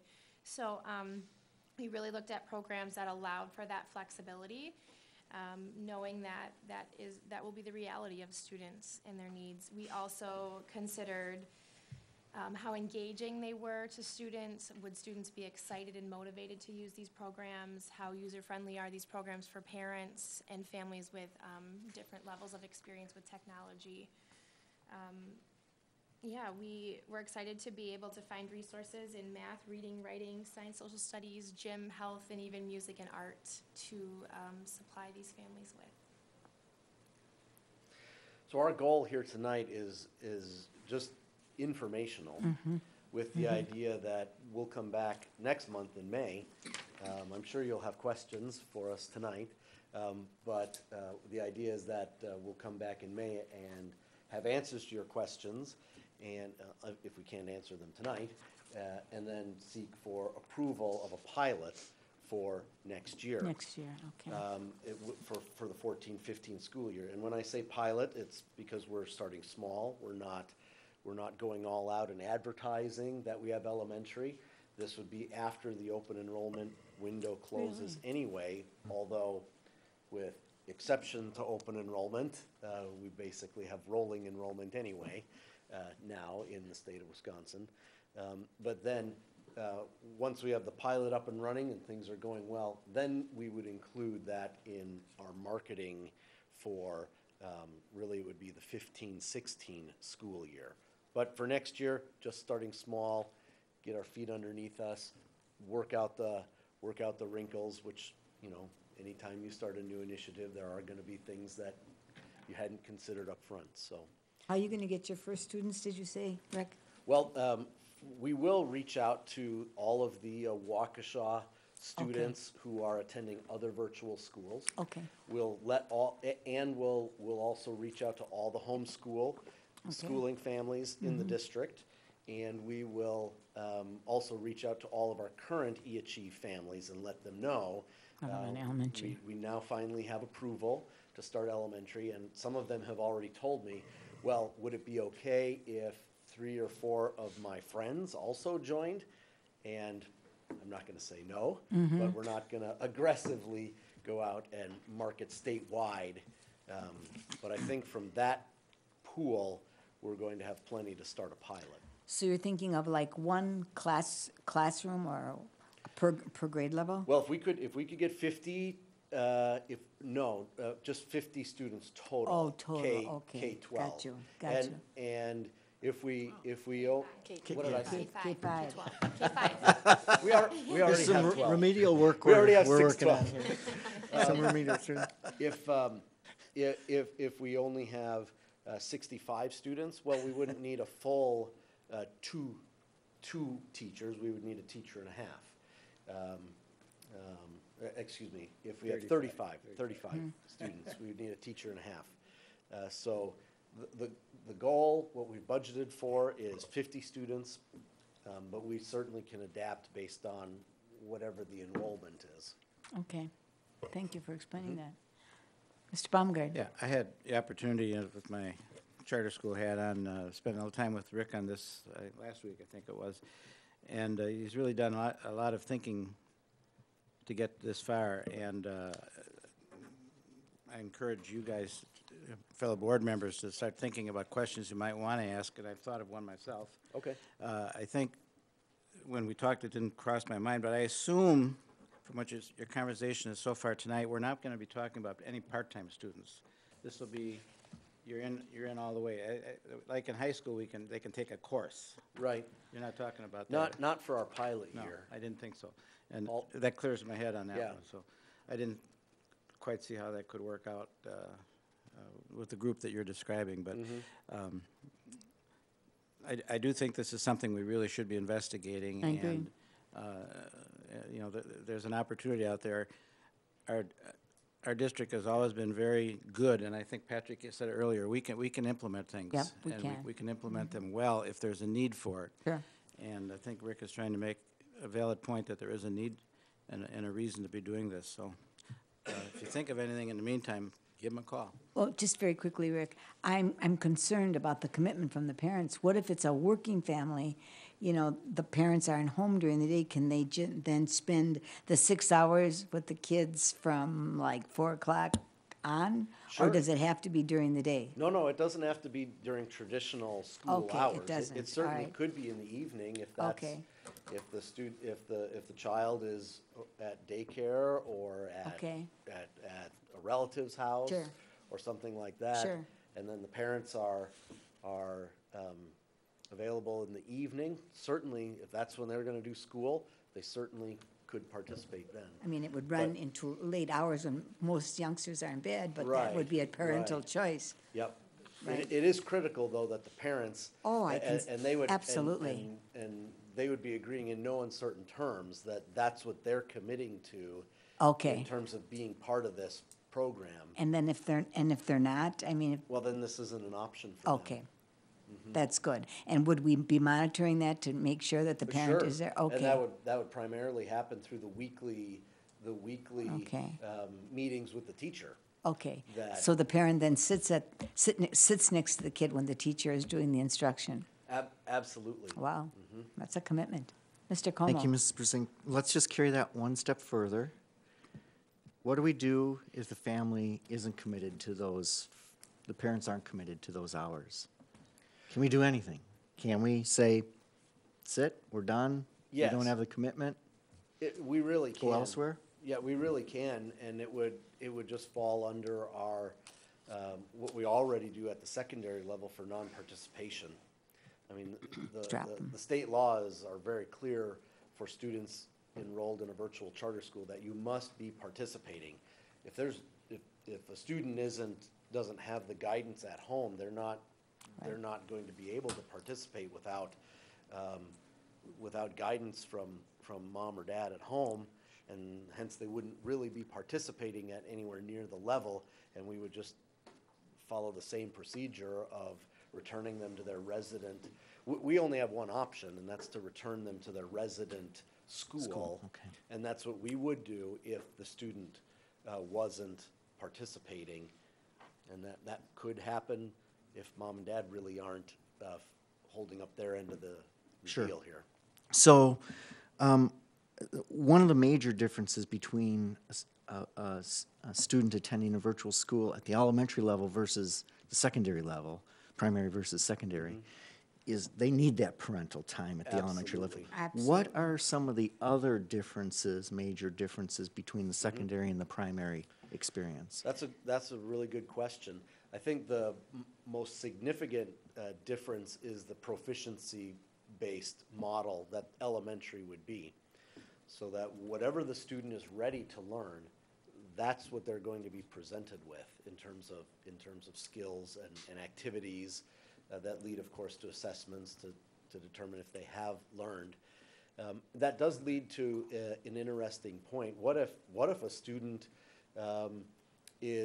finishes all of those proficiencies through the fifth grade level as they've been defined, but they're really not ready for middle school? Well, this approach would still allow them to continue to advance in critical skills like math, reading, and things like that. But at that point, if they're really not ready emotionally, physically, or in all ways for middle school, they don't have to move on to middle school. They could still remain in the elementary program. We could use a ISO type approach where they're still working on critical skills, but they're studying things that are of interest to them while still, and that's the role of the teacher, to make sure that they're still progressing in the important critical skills, but they're still at the elementary level because they're not ready in all ways for middle school. And then at that point, there would be a conversation between the parent, the teacher, counselor, student, to make sure that before we make that jump to middle school, the student is ready in all ways. So will we be utilizing the secondary counselor then also in this, or are we going to need to bring in our primary school counselor? Well, we already have. Who covers already? We already have a the counselor. thousands of other. We already have a counselor on elementary staff. students. I believe she's sitting behind me, Karen Wolfel. But just like at the elementary level, the need for counseling isn't going to be nearly as great to counsel elementary students. And really, the teacher is going to be playing a very close role with the family, and it's really not until that middle school level, or if there's something really beyond what the teacher can handle in terms of day-to-day instruction, that we would need the counselor involved. Okay. And one final question, at least for now. What would your ideal teacher candidate look like? You know, I've been in many ways it would be very similar to what I look for in the secondary candidates. My number one thing, far and away, even in the virtual world, is relationships. Sure. The teacher has to be adept at forming and maintaining and growing positive relationships with students and families. That's critically important, and that strikes people as odd sometimes in when they think about the virtual world. But I would say it's just as important, if not more so, in the virtual world, to be a strong relationship builder. Other skills, I really enjoy working with risk takers as teachers, people who think outside the box, who aren't tied to this is the way we've always done things. That's very refreshing. Someone who is not afraid to speak up, but is respectful of other people's opinions as well. And of course, knowledgeable in how students learn. I think that goes without saying, of course. And proper certification. Oh, yes, obviously, of course, so. right, yes. Yep. Yep. Well, Rick, I'm surprised you haven't come forth sooner, but I understand why. There is a lot on your plate, and you were working towards perfecting that as best as you could. And actually, there has been a tremendous amount of thought that I think that showed in the packet even. And I think this does make sense that this time has come. And I'm actually quite excited to offer these resources to those homeschooled families. I do have some relatives in North Dakota who homeschool, and there are some interesting challenges and struggles that they have. And I think they increase over time as the children get older. Those challenges, I think, change, become a little bit more complex. Dr. Langell? Oh, okay. Thanks, Rick, and also thank you. So I have kind of a couple philosophical questions.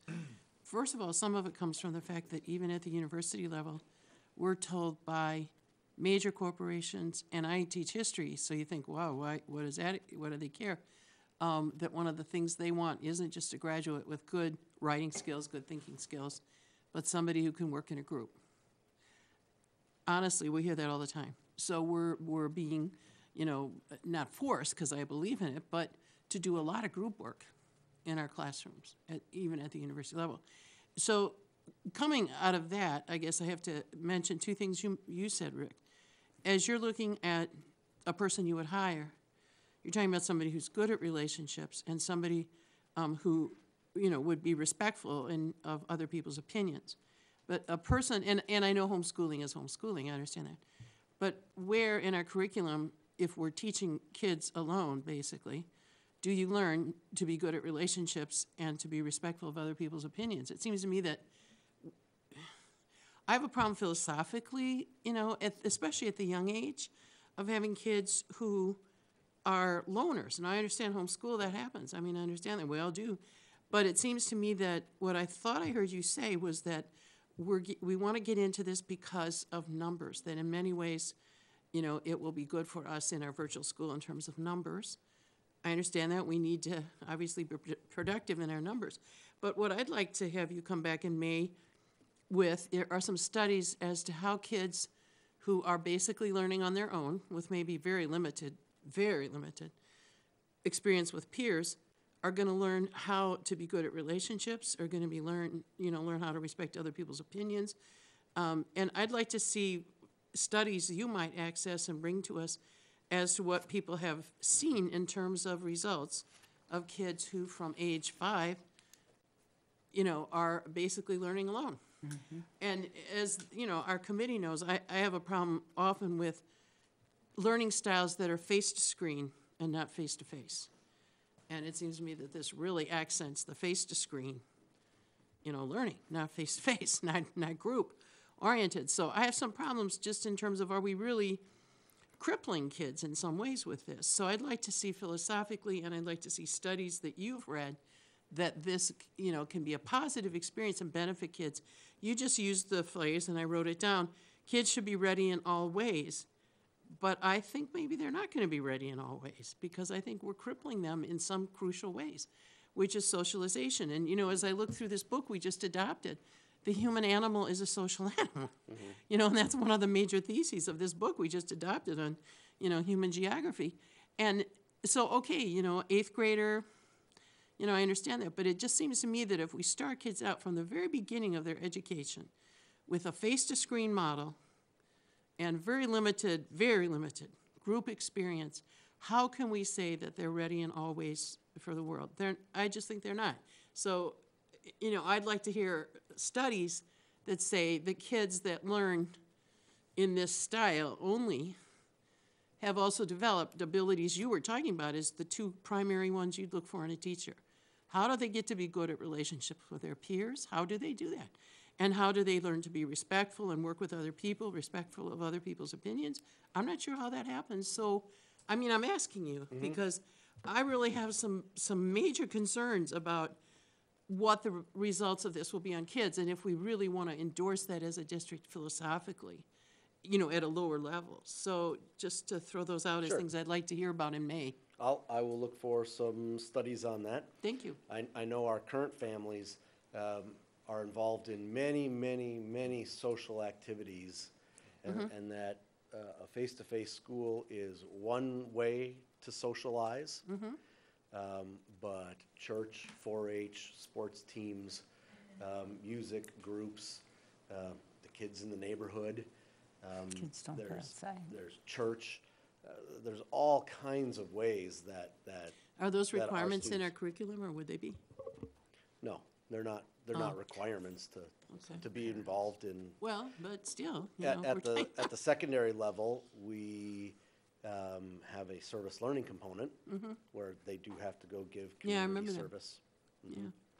Okay, well, thank you, because I'd like to know a lot more about that in terms of what the results are, you know, on these kids, so. Well, I think another important thing to think about is that a lot of, I think, the clientele we're going to be getting from this are people who've already made that choice. They've already made the choice that they're not interested in having their kids in a public school setting with other children.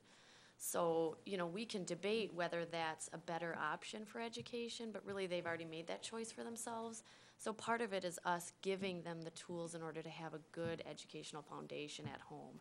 I know we've had kids who've come into the school setting after being homeschooled, and we find there's some gaps going on. Absolutely. So I think this gives us some safety net in that You mean there is. academic gaps. Exactly, academic gaps. Or social gaps. Right, and so Sure. this kind of gives us that safety net of, okay, they're following some organized curriculum and they have an idea as to what the progression should look like for their No, child. and I respect what you're saying as far as, you know, intellectual achievements and curricular. But again, as a district, are we going to be saying, because I think if we endorse this, we are going to be saying that we are okay with that kind of, you know, I mean, granted, people do it already, I understand that, but as a district, if we endorse this, we're going to be saying philosophically, you know, we're behind this. And I still have some problems with that. So let me know. And Rick, going along with what Ellen is saying, I would assume that parents that do choose this type of education aren't real concerned about the social development of their children, because, you know, No, I would or think maybe just the that's an opposite, incorrect as a matter of assumption, okay? fact. I would think that many of them are choosing to not send their children to our schools because they're intensely concerned about the social development of Okay, their children. okay, thank you for correcting me. And that's why they're opting not to Okay. send them, because Okay. it's their belief or perception that the environment or for one reason or Right. another, they'd rather have more influence on a regular Right, basis right. than Okay. sending them off and away. Now, we may Right. agree or Right. or not Right. with that perception or belief, but I hear it time and time and time again at the secondary level that it's because they're intensely interested in the social Okay, development. I stand to be corrected, Mr. Yeah, Como. and again, I mean, I have a pretty small universe of homeschooled families that I know, just a few. And really the onus, from my perspective, the onus falls upon the parents. Right. To make sure that the students are exposed to various groups. And you went through a litany of, and whether it's music or, and they form these groups of They do. literally homeschooled children, sometimes too. That's right. To get together and do, go on field trips. Mm-hmm. Field trips is part of at least the families that I know. And actually, sometimes the field trips are Pretty cool. maybe more frequent, and some more hands-on stuff than, but it's up to the parents, really. And I think, I don't know if we can really track that portion or make that mandatory, but I understand the concern too, Ellen. So I see what you're talking about. I should point out, we didn't mention that there would be field trips. We do them at the secondary level. They're lightly attended, to be honest with you, because, well, on this point, our families tell us, we're not coming to eAchieve for sociality. Right. We're coming to get an education, because we have plenty of other social outlets. But we do have field trips, and we would, at secondary, we would also at the elementary level. Mr. Baumgart. Yeah, Ellen, you're raising some good concerns, and I think it's valid that you raise them, and, you know, will we be supporting it or not? I think Joe also raises a good point. It's really the parent's decision at this point on some of these things. However, in your request of Rick, I would ask you to maybe think also in our curriculum, maybe you've already talked about this, you mentioned the point dealing with other people respectfully and disagreeing with them respectfully, and et cetera, et cetera.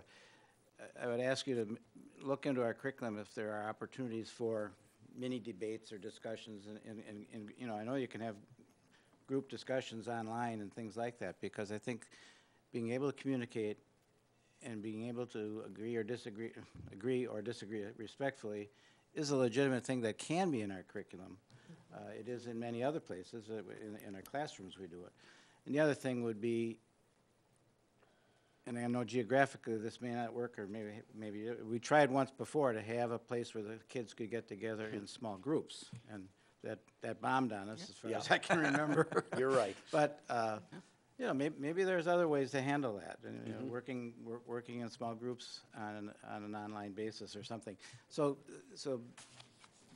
other than just looking for some studies about what this does in terms of developing the child, look for opportunities that we can build into the curriculum where we might be able to present some of these same excuse me, opportunities for the development of the kids in the social aspect. Yep, I think that's a great suggestion as well.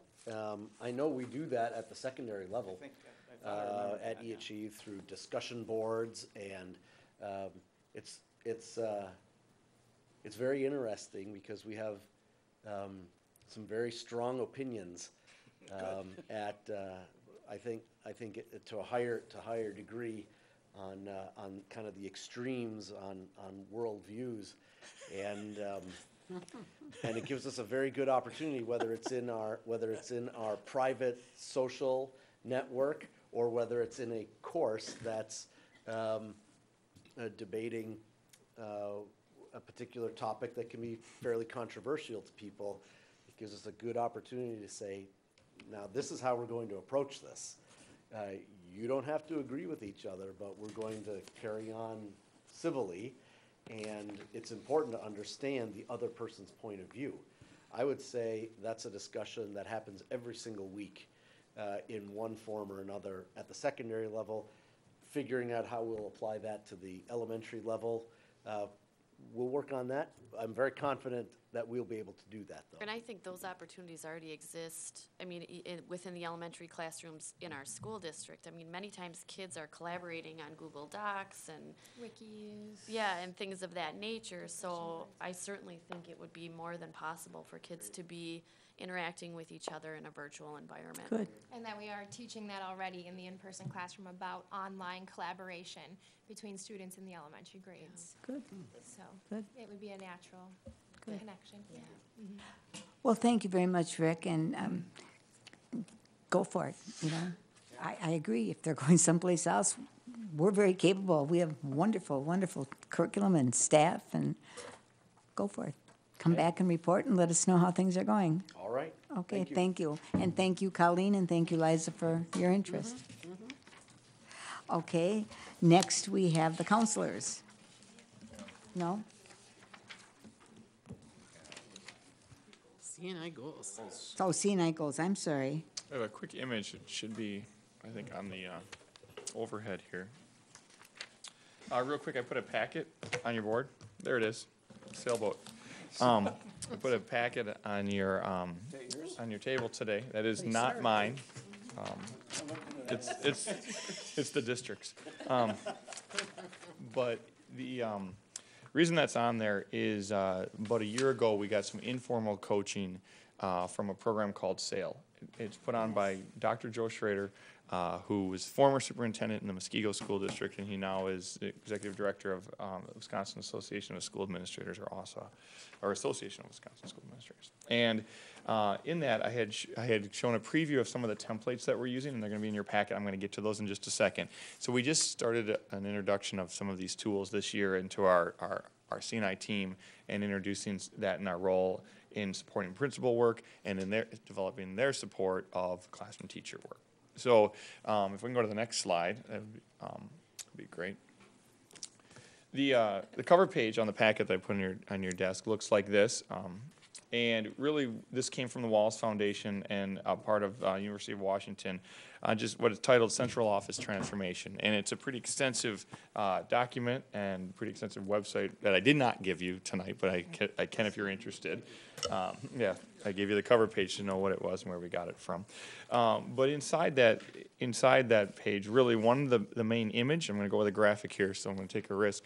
But our graphic here is talking about a theory of action that most of our central office team, our C&I team, Jen Wimmer, Dee Garcia, Bob Antheline, Ron Rivard, Sarah Barrett, and myself have been working on this year. And you can see up on your handout, probably easier to see, but either way, it's about 6 fonts, so it's going to be difficult. But it says you start with your students, and that's really a piece that we've been focused on in our work, was that this wasn't where our leadership team and format has not been designed to be a top-down organizational piece. It was going to be driven by what the learner results and achievement pieces that we've been seeing are, and what do we need to do in response for that. So this sort of theory of action has been sort of driving our work this year.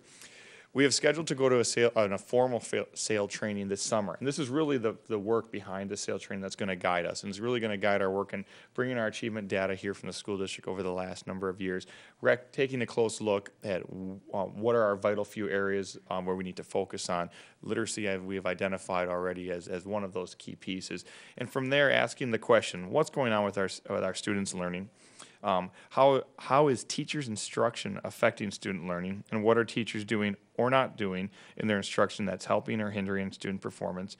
That takes us to the next layer on the principal layer, which asks us, what is the principal practices that are affecting our teachers' instruction, and what are principals doing or not doing that's helping this? And then finally, what is central office doing or not doing that is affecting our principals' ability to lead the instruction? And how are we helping or hindering these instructional leaders? So this theory of action, which really is going to be a detailed piece, has us really looking at the graphic on top and the connection of what are our student needs, are those instructional practices being provided, what are we doing to grow and develop those practices. So to get specific with an area that we're talking about with literacy, and we've been talking about, is Readers and Writers Workshop accessible? Is it working? Are the things we're doing in math working? As our curriculum, all of those pieces, we're really taking the time to get to that piece, to break that apart, to ask ourselves, what are those instructional practices that we want to see? And even more so when we get to the layer of a principal, and I add our effectiveness coaches into that role of principal as well, of people that are designed or even hired by their position to support the talents and support our teachers in front of the kids. How can we most empower them to support that work, and are we aligned in that conversation? So really, again, it really starts with the student and goes there. So I want to share this quickly share this theory of action tonight. The next slide really gets to our quality control system that we've used this year. I'm going to highlight North High School because they are rolling really well with our checks this year.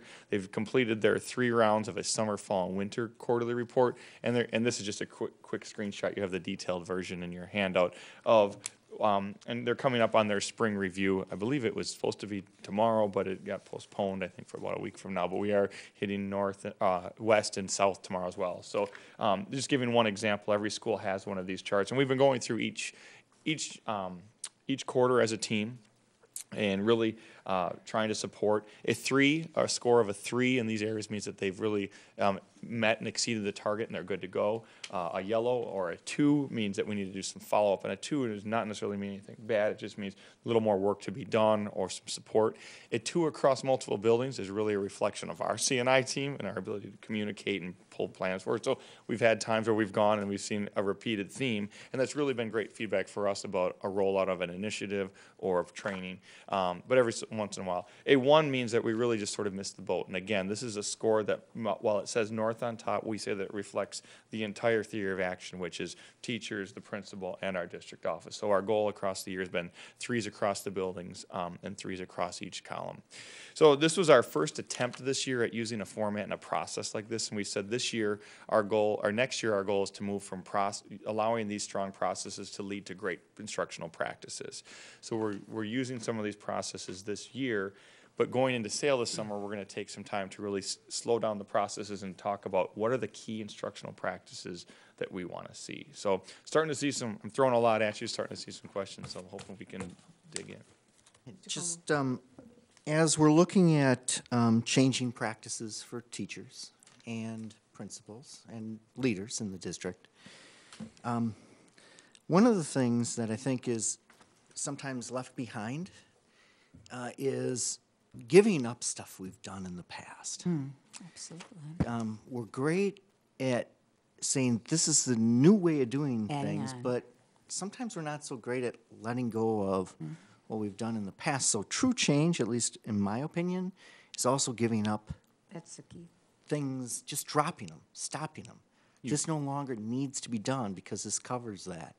And I've seen sometimes us hanging on and clinging too long to some things we've always done the same way. And that's just Yeah, a actually, general observation. you just identified step number one in the sale process, which is recognizing our vital few. And it's titled that way, of really allowing us to talk as a district of what plates are spinning, what's the most important plate to be spinning, how do we stop doing certain things. And one of the challenges that we have in this is the page is only so big and can only fit so much, because the challenge is if we say that we want to teach a particular teaching practice to occur, we can't say that we want all teaching practice to occur, because we, as an organization and as an individual delivering that practice, we wouldn't have the time to truly develop that practice, support that practice, give feedback on that practice, and let it emerge. And so one of the challenges that we're faced with, and I'll use literacy again for an example this summer, we're hoping that we have identified a key practice or two that really we think meets the needs of the learners, but that we take time that our principals and coaches are identifying and supporting that, and we're seeing it through, because we don't want another initiative on the plate of our district, or people sorting through, I'm doing this, and I haven't stopped doing this, or I haven't replaced it with something else. I think it's important to give permission to stop doing some things. And some people might assume that they still have to do those things. So don't assume that they're just automatically going to stop. I like that. I appreciate that too.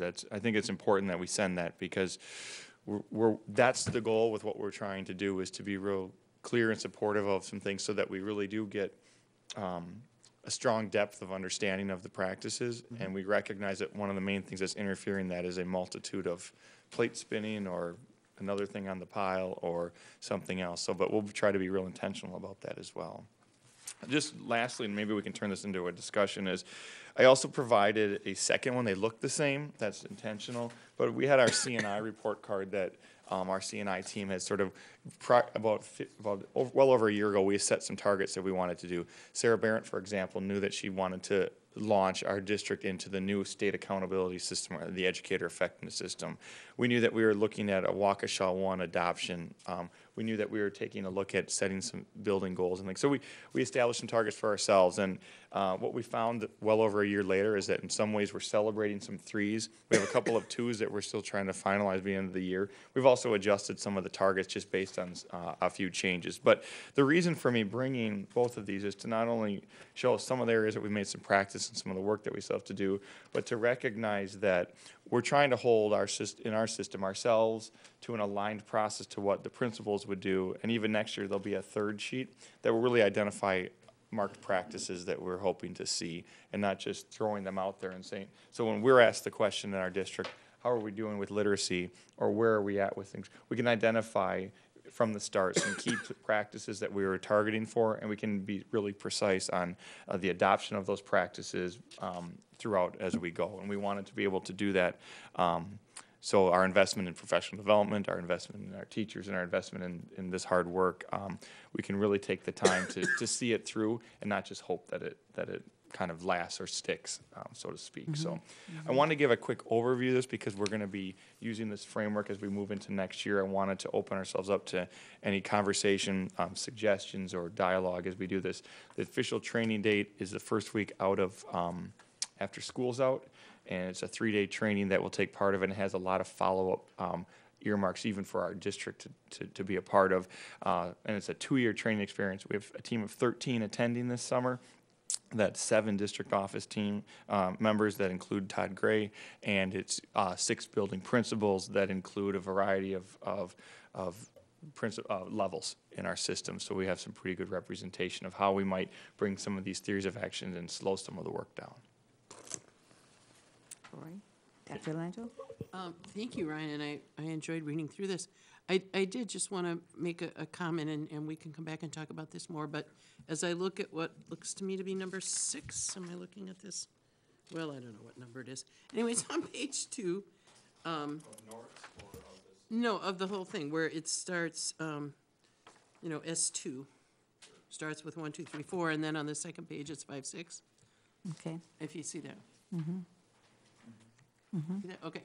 And I just want to point out, not to sort of beat a dead horse, so to speak, but I think that what we're saying in number 6 here is that we highly value person-to-person, human-to-human modeling and training, because we want a training staff member at each building, is what I think it's saying, right? So, and I approve, I think that's wonderful. But I just want to point out that as we go back and forth between when we do virtual things and when we do, electronic things, that as a district, at times, we're saying absolutely crucial to have this human-to-human modeling and person-to-person modeling. So obviously the human factor is something that we've put a high priority on there, and I agree. I think it's great. But I just want to point that out because sometimes it seems like that gets lost. But obviously we value it very highly. Actually, a major piece of this is about organizational capacity and building that. As we look at our literacy piece this summer, a major theme of that training is going to be on bringing more people with that expertise to the district to carry on with those trainings. Yep. Most of our teachers run the ongoing training sessions, and actually Liza, who was just here and just left, is one of our 14 district trained members of our math. She was here a month ago sharing that math piece and has become now in a leadership role to be doing, to carry on that training. So, yeah. But do you understand my point? I guess my point is that if number 6 was just results oriented, we could say, okay, the teachers that we want to get this message to, we could put them all, in a classroom at Hawthorne, or put them all in a classroom here, and then just beam into them a virtual lesson on how to do this. But we're not saying that. We're saying we want person to person, human being to human being, modeling with somebody in each building. Right? So, I mean, I just think that's a very different message, and I like it. But, sometimes we do other messages, which is, let's go, virtual, let's go impersonal. But here we're not, so I like that. I think we're trying to balance that out as well. Sure. There's times that we want a message to last, and it happens, and sometimes we'll videotape a training so that if somebody misses, they can have access to it. But Sure. No different than when we're talking about a kindergartner and what their learning environment needs to look like. We know our teachers have given a lot of feedback this year about what they value in professional development, and the common theme time and time again is time to apply it and understand it and get it into their classroom. So they can, And have a personal role model to Absolutely. relate to. Yeah, thank you. Absolutely. Questions? Comments? Okay. more to come on this. We're excited about where we're going and what we're learning, and wanting to provide a nice, clear roadmap. So probably in our August meeting, you'll see a pretty precise template of what we hope to accomplish in the 14-15 school year. Okay, that's excellent. Okay. Moving forward, next agenda item is Student Services Update Counseling Model. Yes, and tonight we're here to highlight the Wisconsin Comprehensive School Counseling Model, as well as the role of the counselors in our district.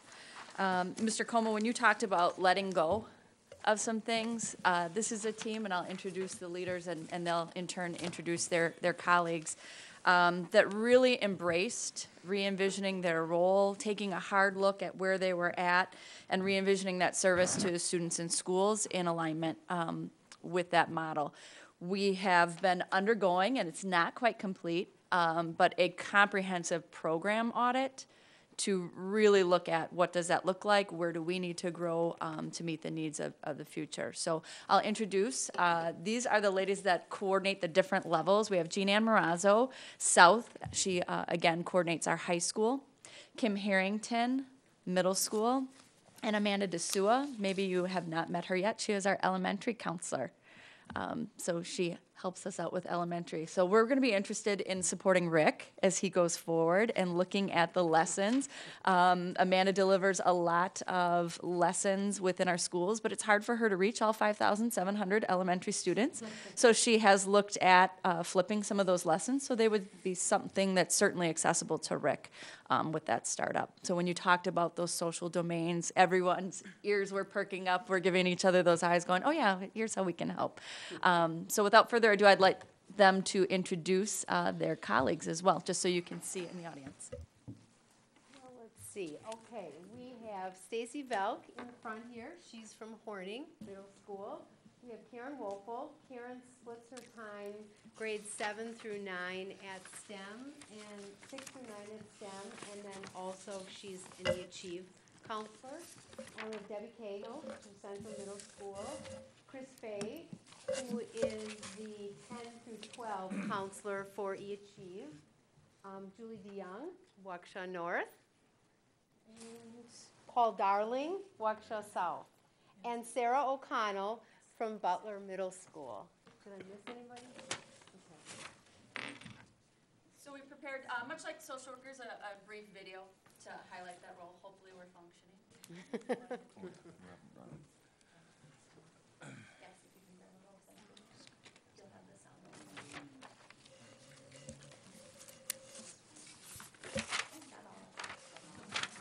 Not all your lights. That's good. Is it thinking? That was tough. Yeah.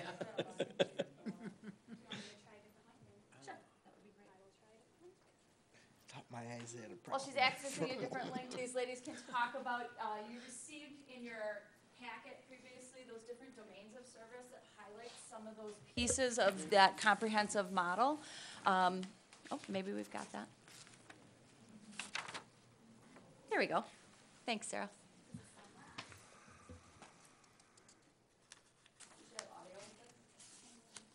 But not in elementary, isn't it a shame?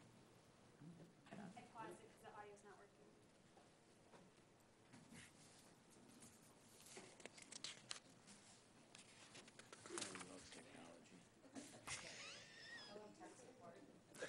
I know. There you go, there you go. Especially our high schoolers. It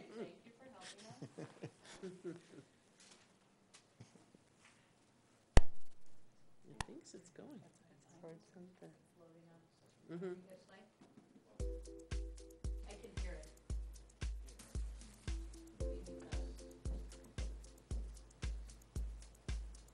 Just increase the volume there. So let's take a look at your grades here today. As we look at them and where you're at now. It's up all the way in here. I can check back on the. Over here.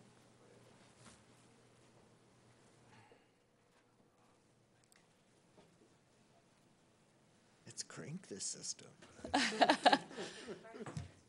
While he's working on that, after you had an opportunity to review materials, were there any questions that you wanted to ask the counselors in relation to that model, their service, or their analysis? Again, we have just a brief 3-minute video, much like social workers, where it would just highlight that role and what those different domains look like in practice. So hopefully we'll have technology working with us. Well, in looking through it, Jen, I'm of course concerned about elementary with one counselor. I mean, that's about 5,500 kids. 5,700. We would express the same concern. You saw that I put down, there's no FTE implication now, but in our staffing plan, I have requested additional counseling support, but that's part of that comprehensive staffing plan. But we also really tried through the program audit. As you know, we had an erosion of elementary guidance. We didn't want to simply grasp for more FTE and try and push back in and replicate what we had. We really wanted to do that audit and analyze that framework and how did we need to start thinking differently and pushing back in and maybe shifting what some of that traditional service has been. So we were really excited to bring Amanda. If you recall, we waited till October before she could come and join us from out of state because of her skills, experience, and what she could bring to the team as well. So again, no FTE implication now, but we have in our staffing plan made that request as well to start a rebuild. You want to catch that? Perfect, thank you.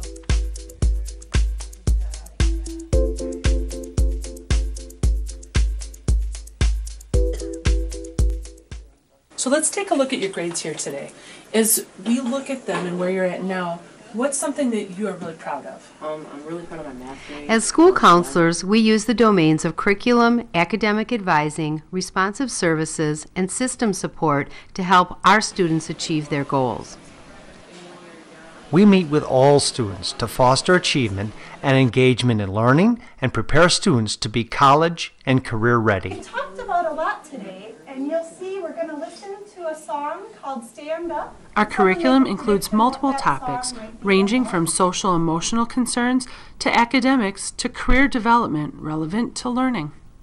In the academic advising domain, we meet in classrooms, small group settings, large group, and individual sessions in both a preventative and responsive manner.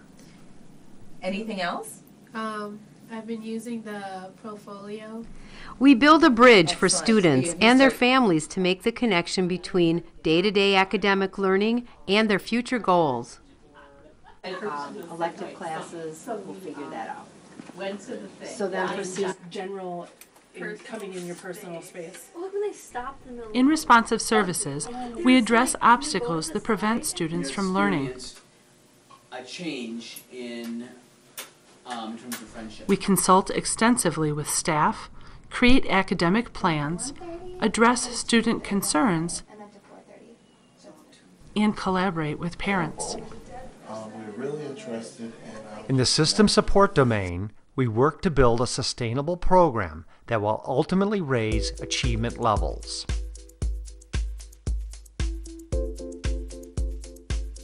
We are an active part of the student service team and collaborate with all stakeholders. I use my school counselors as a resource. For instance, I just recently had a problem with a student in class, so I consulted with my counselor.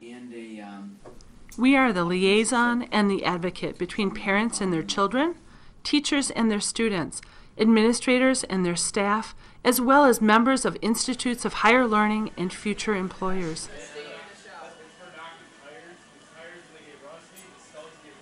Students trust us and see us as first responders in times of questioning, times of crisis, and times of struggle. And what are you going to do personally if you know that somebody else is being bullied?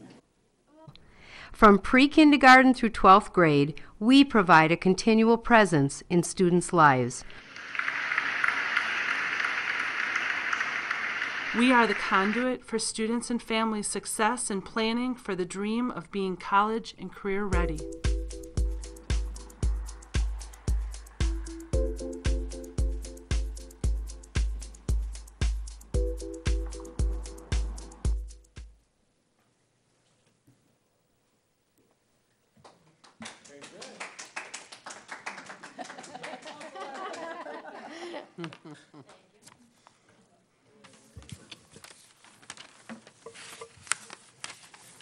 And again, our intent is just to highlight roles. If you have any questions, feel free. Mr. Como. Thank you, Mrs. Brezink. First of all, I'd like to start off by thanking you for adapting. I don't remember the exact number of years ago, but it was roughly 8, where we had to take a very difficult vote to reduce these services. And Amanda, it might be hard for you to believe, but I think we had 8 or 9 people doing the work that you're doing right now, or having the responsibility shared. Jean Ann, I don't remember what the count was at the actual number of counselors that we'd cut at the high school level, maybe 1 or 2, and 1 or 2 at the middle school level. I believe we used to shoot for about a 200-to-1 ratio, 200 students per counselor. And as you can see, we have one ratio that's 1 to 5,750 or whatever that was. And, you know, at South, it's over 500, pushing 600. And I can go through the list. But seriously, thank you for adapting. Jen, you were very kind in your words where you said there was an erosion. No, we cut. We cut. It was, I think, a move that was startling you guys really had to adapt very quickly, and thank you for that. And also, thank you for not complaining about the reduced resources. So, from the heart, you guys did a great job. I'm actually glad to hear that we're considering possibly looking at adding some resources here. And I had a question with respect to the counselors, and you have resources too available, psychologists, sociologists, nurses. How do you determine when to pull in other resources, and how's that work? And are you kind of that first line, or who or is it the teacher that calls? And how are those decisions made? Yes. We are in team meetings with teachers and staff who oftentimes refer students to us. We have parent phone calls that will ask us, please, will you meet with our student? We may get an administrator who says, I just talked to this teacher or this parent. Would you work with us? Social workers, likewise. And so we truly are kind of that liaison with all of those groups, meeting the needs of students. Okay, so you have some resources. What are your greatest needs? What do you need to do your job better? I think it's coincidental and maybe meant to be that the committee spent time talking about respect for differences and relationship building skills at the elementary level. I can say with confidence on a daily basis, I get a call from a social worker, a teacher, a principal, or a parent asking me to address needs related to those issues. It's hard being one person. So.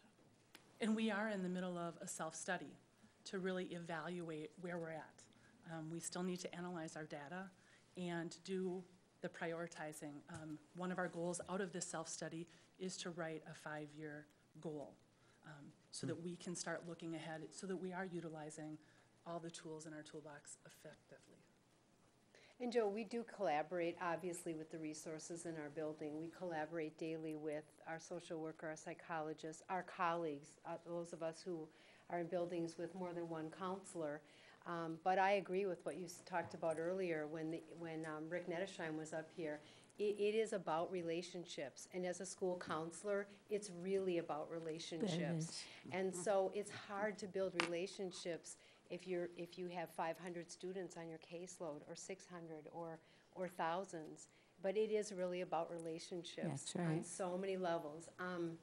We have a lot of very tech-savvy people in our counseling group, and we're using technology more and more to try to, assist in any way we can to deliver the best services we can to students. But there are students with a lot of needs in this district. Oh, yeah. And one other question.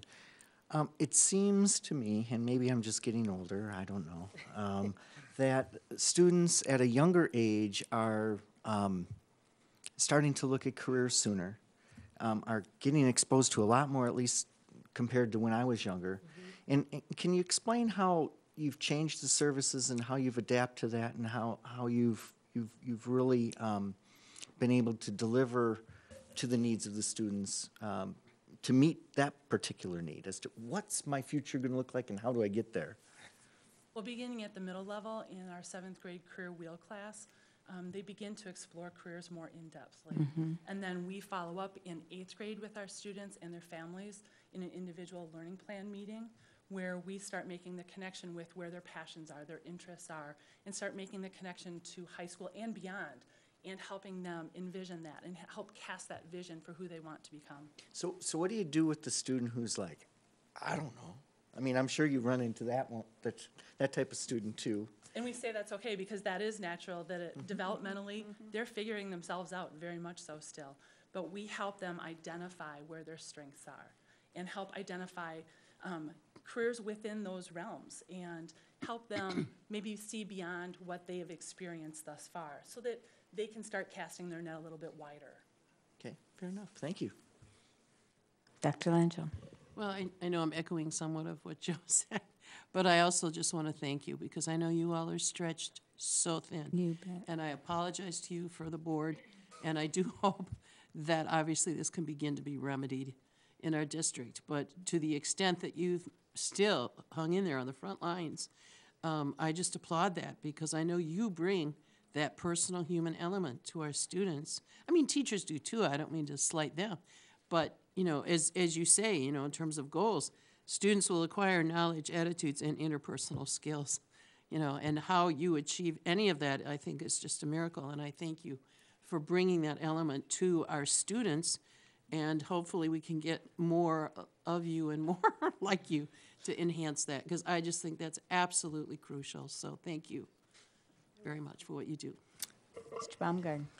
I'm not going to make another apology for that, but we get it. But I would like to compliment the approach you're taking to changing for the future, whether it's resources in terms of people or whatever. The fact that you're going back and looking at the system that you're using is more important than just saying we need 10 more guidance counselors. That, you know, maybe we had too many. I'm not saying we did or anything like that, but what we need, and you're doing it, is a good strategic study of what's going on out there so that we can apply the appropriate resources to the job. And I do not diminish the level of that job. I understand it's huge, and I would say that applause you got before was not for the video, it was for the work you're doing. So I do, the fact that you're taking a sincere study at the strategy, the plan that you're going to lay forward is very impressive to me. Thank you. Well, I can't imagine, as a former building administrator, how I could get along without a Jean Ann Marazzo, because she would make the possible impossible. And the support that was provided to the children and to the teachers and to myself was second to none. And I just admire you all so much for what you do to help kids to learn, because we need you desperately in where we are in the world today. It's tough out there. It's rough. And kids come from so many different backgrounds and see so many different things that perhaps some of us never saw in our lifetime. And you're there for them, and you give them the confidence to move on. So I can't imagine not getting along, being a building administrator and not having a Jean Ann Marazzo to turn to. But that's a compliment for all of you. But Amanda, tell me, when a problem arose in the building and I had a counselor, it was so much easier to resolve the problem and, you know, be involved with the parent and, you know, social worker and psychologist and et cetera. How do you meet the needs of 5,500 kids? It is challenging. I'm Sure. a big fan of preventative measures, so I've made it my goal to meet Sure. and work with every class before spring break, and I have STEM Randall to finish up at, and I will. Every achieve- class in the district? Yes. Oh my gosh. So I've been busy. Sometimes I run into a school and I'm a few minutes late, but it's good to be there. I really enjoy being with the But kids. we don't have an opportunity for the guidance lessons that we used to have, is And that correct? I hear over and over again, I wish you could come back, or I'll visit a school and then I'll get an Right. email or a call, can you come back? Right. I'll try to, I don't want to say no, so I really try to meet the needs. But it is challenging going into a classroom, working with them, hearing a little bit about what's going on, but not having the rapport with the kids that So, I. well, right. The kids really don't know you. Yes. You know, where they knew Jean Ann, you know, and they knew that she was that positive force in the building. And I mean, I'm not going to go into detail, but I do remember an incident that occurred at, 2:45 on a Friday afternoon that nobody else wanted to deal with, but Jean Ann and I dealt with it and stayed late into the night. And you need that. I mean, I needed that support. Do I call you today and you run out to my building and we stay there till 10 o'clock at night? It's happened, I mean, I did, there's times when I have classes scheduled, and that's challenging too, when you're just meeting these kids and these teachers and you have to change, but that's part of our role. I learned that early on. Sure. You always have to, Sure. go back and. As far as those guidance lessons, et cetera, they're just not happening, right? I mean, let's be realistic. There's one that's been delivered this year so far to all students, but more in some places, but. And the classroom teachers, we use steps to respect, second step. The teachers are taking on a host of that and doing that. But how much and more then can- Amanda's support, Yeah. consultation, and direct delivery as We well. really ask a lot of our teachers, Yes, we don't we? do. Thank you for saying that, because I am concerned, and I'm delighted to hear that we're looking into expanding the services, especially at the elementary, because I know what a wonderful job these people do for secondary students, but we need to duplicate that if we want our kids to be successful human beings. That's the big thing. Joe? Real quick, how many classes do we have? What's the total? There's songs, as you saw in the video, and those songs haunt me in the evening. I don't know the exact number, but. Okay. I thought that was gonna roll right off. Well, I wasn't that far off when I said there's about 5,500 elementary kids, and what did you say, 5,700? Oh, I'm so good. Average 20 a week for the last 13, 14 weeks. That's a so. pretty big commitment. Wow. And what did you do in those classrooms? I used the Children's Hospital of Wisconsin Act Now curriculum. It was e-learning.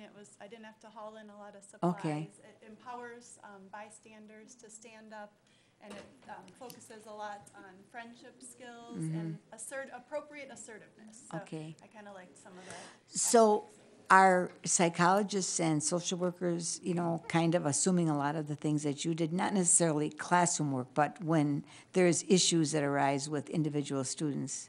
I would say yes. Okay. Okay, but they still have a number of buildings that they're assigned to, not just one building, unfortunately. Okay. Good to meet all of you. Thank you. Thank you.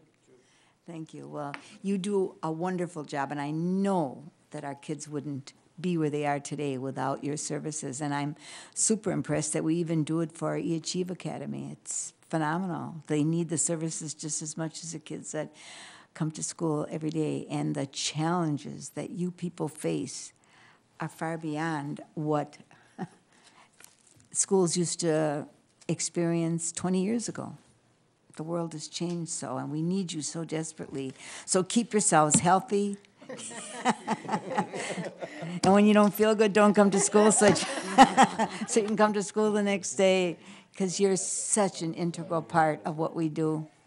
So any other comments or praise or anything for these people? Thank you, thank you, thank you. You're saving lives every day. Don't ever forget it.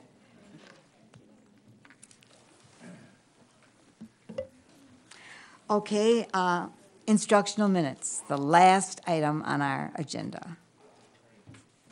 This should take about 15 minutes. I'll leave it.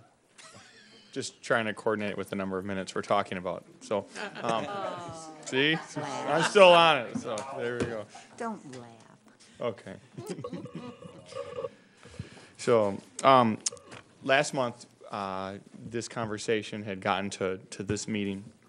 Todd was here at the time, talked a little bit about it, and at that time, raised a number of good questions. And really, the main question at that time was, what type of feedback are we getting? What type of response? In between that last meeting and this meeting, a letter, which I think was a part of your board packet this past Friday, accompanied sort of a framework. As a parent in the school district of Waukesha, I received that. So I know that it's going out at some of the schools, but I know that according to principals, it went out at most of the schools. Well, I spoke with Todd about this yesterday, and he said principals didn't necessarily include this exactly as is. Exactly. And so some of the first round of feedback was one thing. This was another layer to get some of the conversations out, just to see where some of the calls are going. The informal polls that we've had with principals since then has been, again, receptive as well as something like this could be, but you would also anticipate a same number of scenarios where this interferes with schedules or routines or things like that. So there's the reality of communication, which is occurring, but there's also a reality of the interpretation of that. I think from the instructional side, we haven't had very many people understand what this would be a value add in terms of looking at the comparables, in terms of looking at what this could do for the learning environment, looking at what it could do for maybe a packed day, easing that up. Those conversations are taking place. as well as the logistical side of that for our district, what that means in terms of bus routes, start times. One of the questions that came up here, and not only here, but some others after here, was about just even our coordination with some of the private parochial schools in the district and the bus and sharing it. So when you propose something like this, that this 1, 2, 3 months worth of time will really allow some of those not things that you would have thought about initially to come to the surface. So instructionally, as you can see in the handout, still talking about what would we do with the 15 minutes. Really, back to the theory of action that's trying to guide us is we look at what the needs of the students are. Barb, I know that you've thought it once or twice about 5th grade or 5-year-olds and what their day could look like, but what are their needs and what is the experience? Are they getting the time to interact with what they're learning? Are they getting time to express their learning differently? Could look at what this could look like at a middle level. Are students getting, or I'm sorry, at the 3rd grade or 2nd or 3rd grade, our students get enough time, which is something we've talked about before, with just rote facts and understanding some of the basics, and are we getting time to practice those things? That's right. I mean, I'm not trying to play to the crowd here, but I am saying that it sounds like I'm doing a good job. Everybody, we're hitting everybody. Yeah, but history lessons. So entrepreneurship, technology. Playtime. But in all honesty, really looking at what can that do? Where's the data at? It's late. I know. Where is the data? What can we do? There's some great things. We're not looking at just saying this is 15 minutes more of reading. We're looking at this could look like an hour of a new experience. There's a new engineering curriculum project, Lead the Way as elementary. There's new ways we've talked about what could be provided in any course. Schools can be creative. They're being creative. So and what's exciting is each school is interpreting this a little bit different, and we're just guiding with the question is how can you enhance the learner experience at your school? And that's really a great place to start. So instructionally, we're excited about what this could do, and we'll obviously would put more detail to that if we went through. But logistically, we're still at the spot of looking at just the feasibility of this with bus routes, with start times. One of the questions we even had was with students getting home too late in the dark, and I think that was again another piece. And not interpreting when the sun exactly is going down at some of those darker days during the year when the sun sets so early, but it is in alignment with it is Elmbrook, Oconomowoc, and Muskego, which are all within that same time slot of 3:40. Elmbrook or Oconomowoc is exactly 3:40. Elmbrook is 3:43. Muskego is 3:45.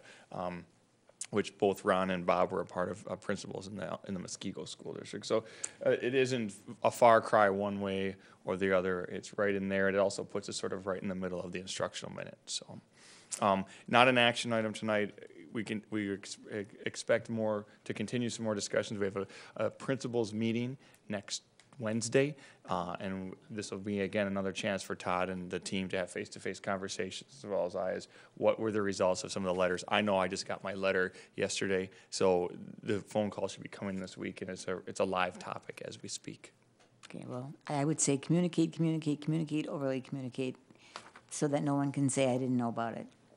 That's the most important thing. STEM you're talking about Randall's STEM, right? Your kids? Yeah. Aren't they already on a earlier day? Yeah, but this would still extend the day. Oh, the extension of it, okay. They're still at 15 minutes.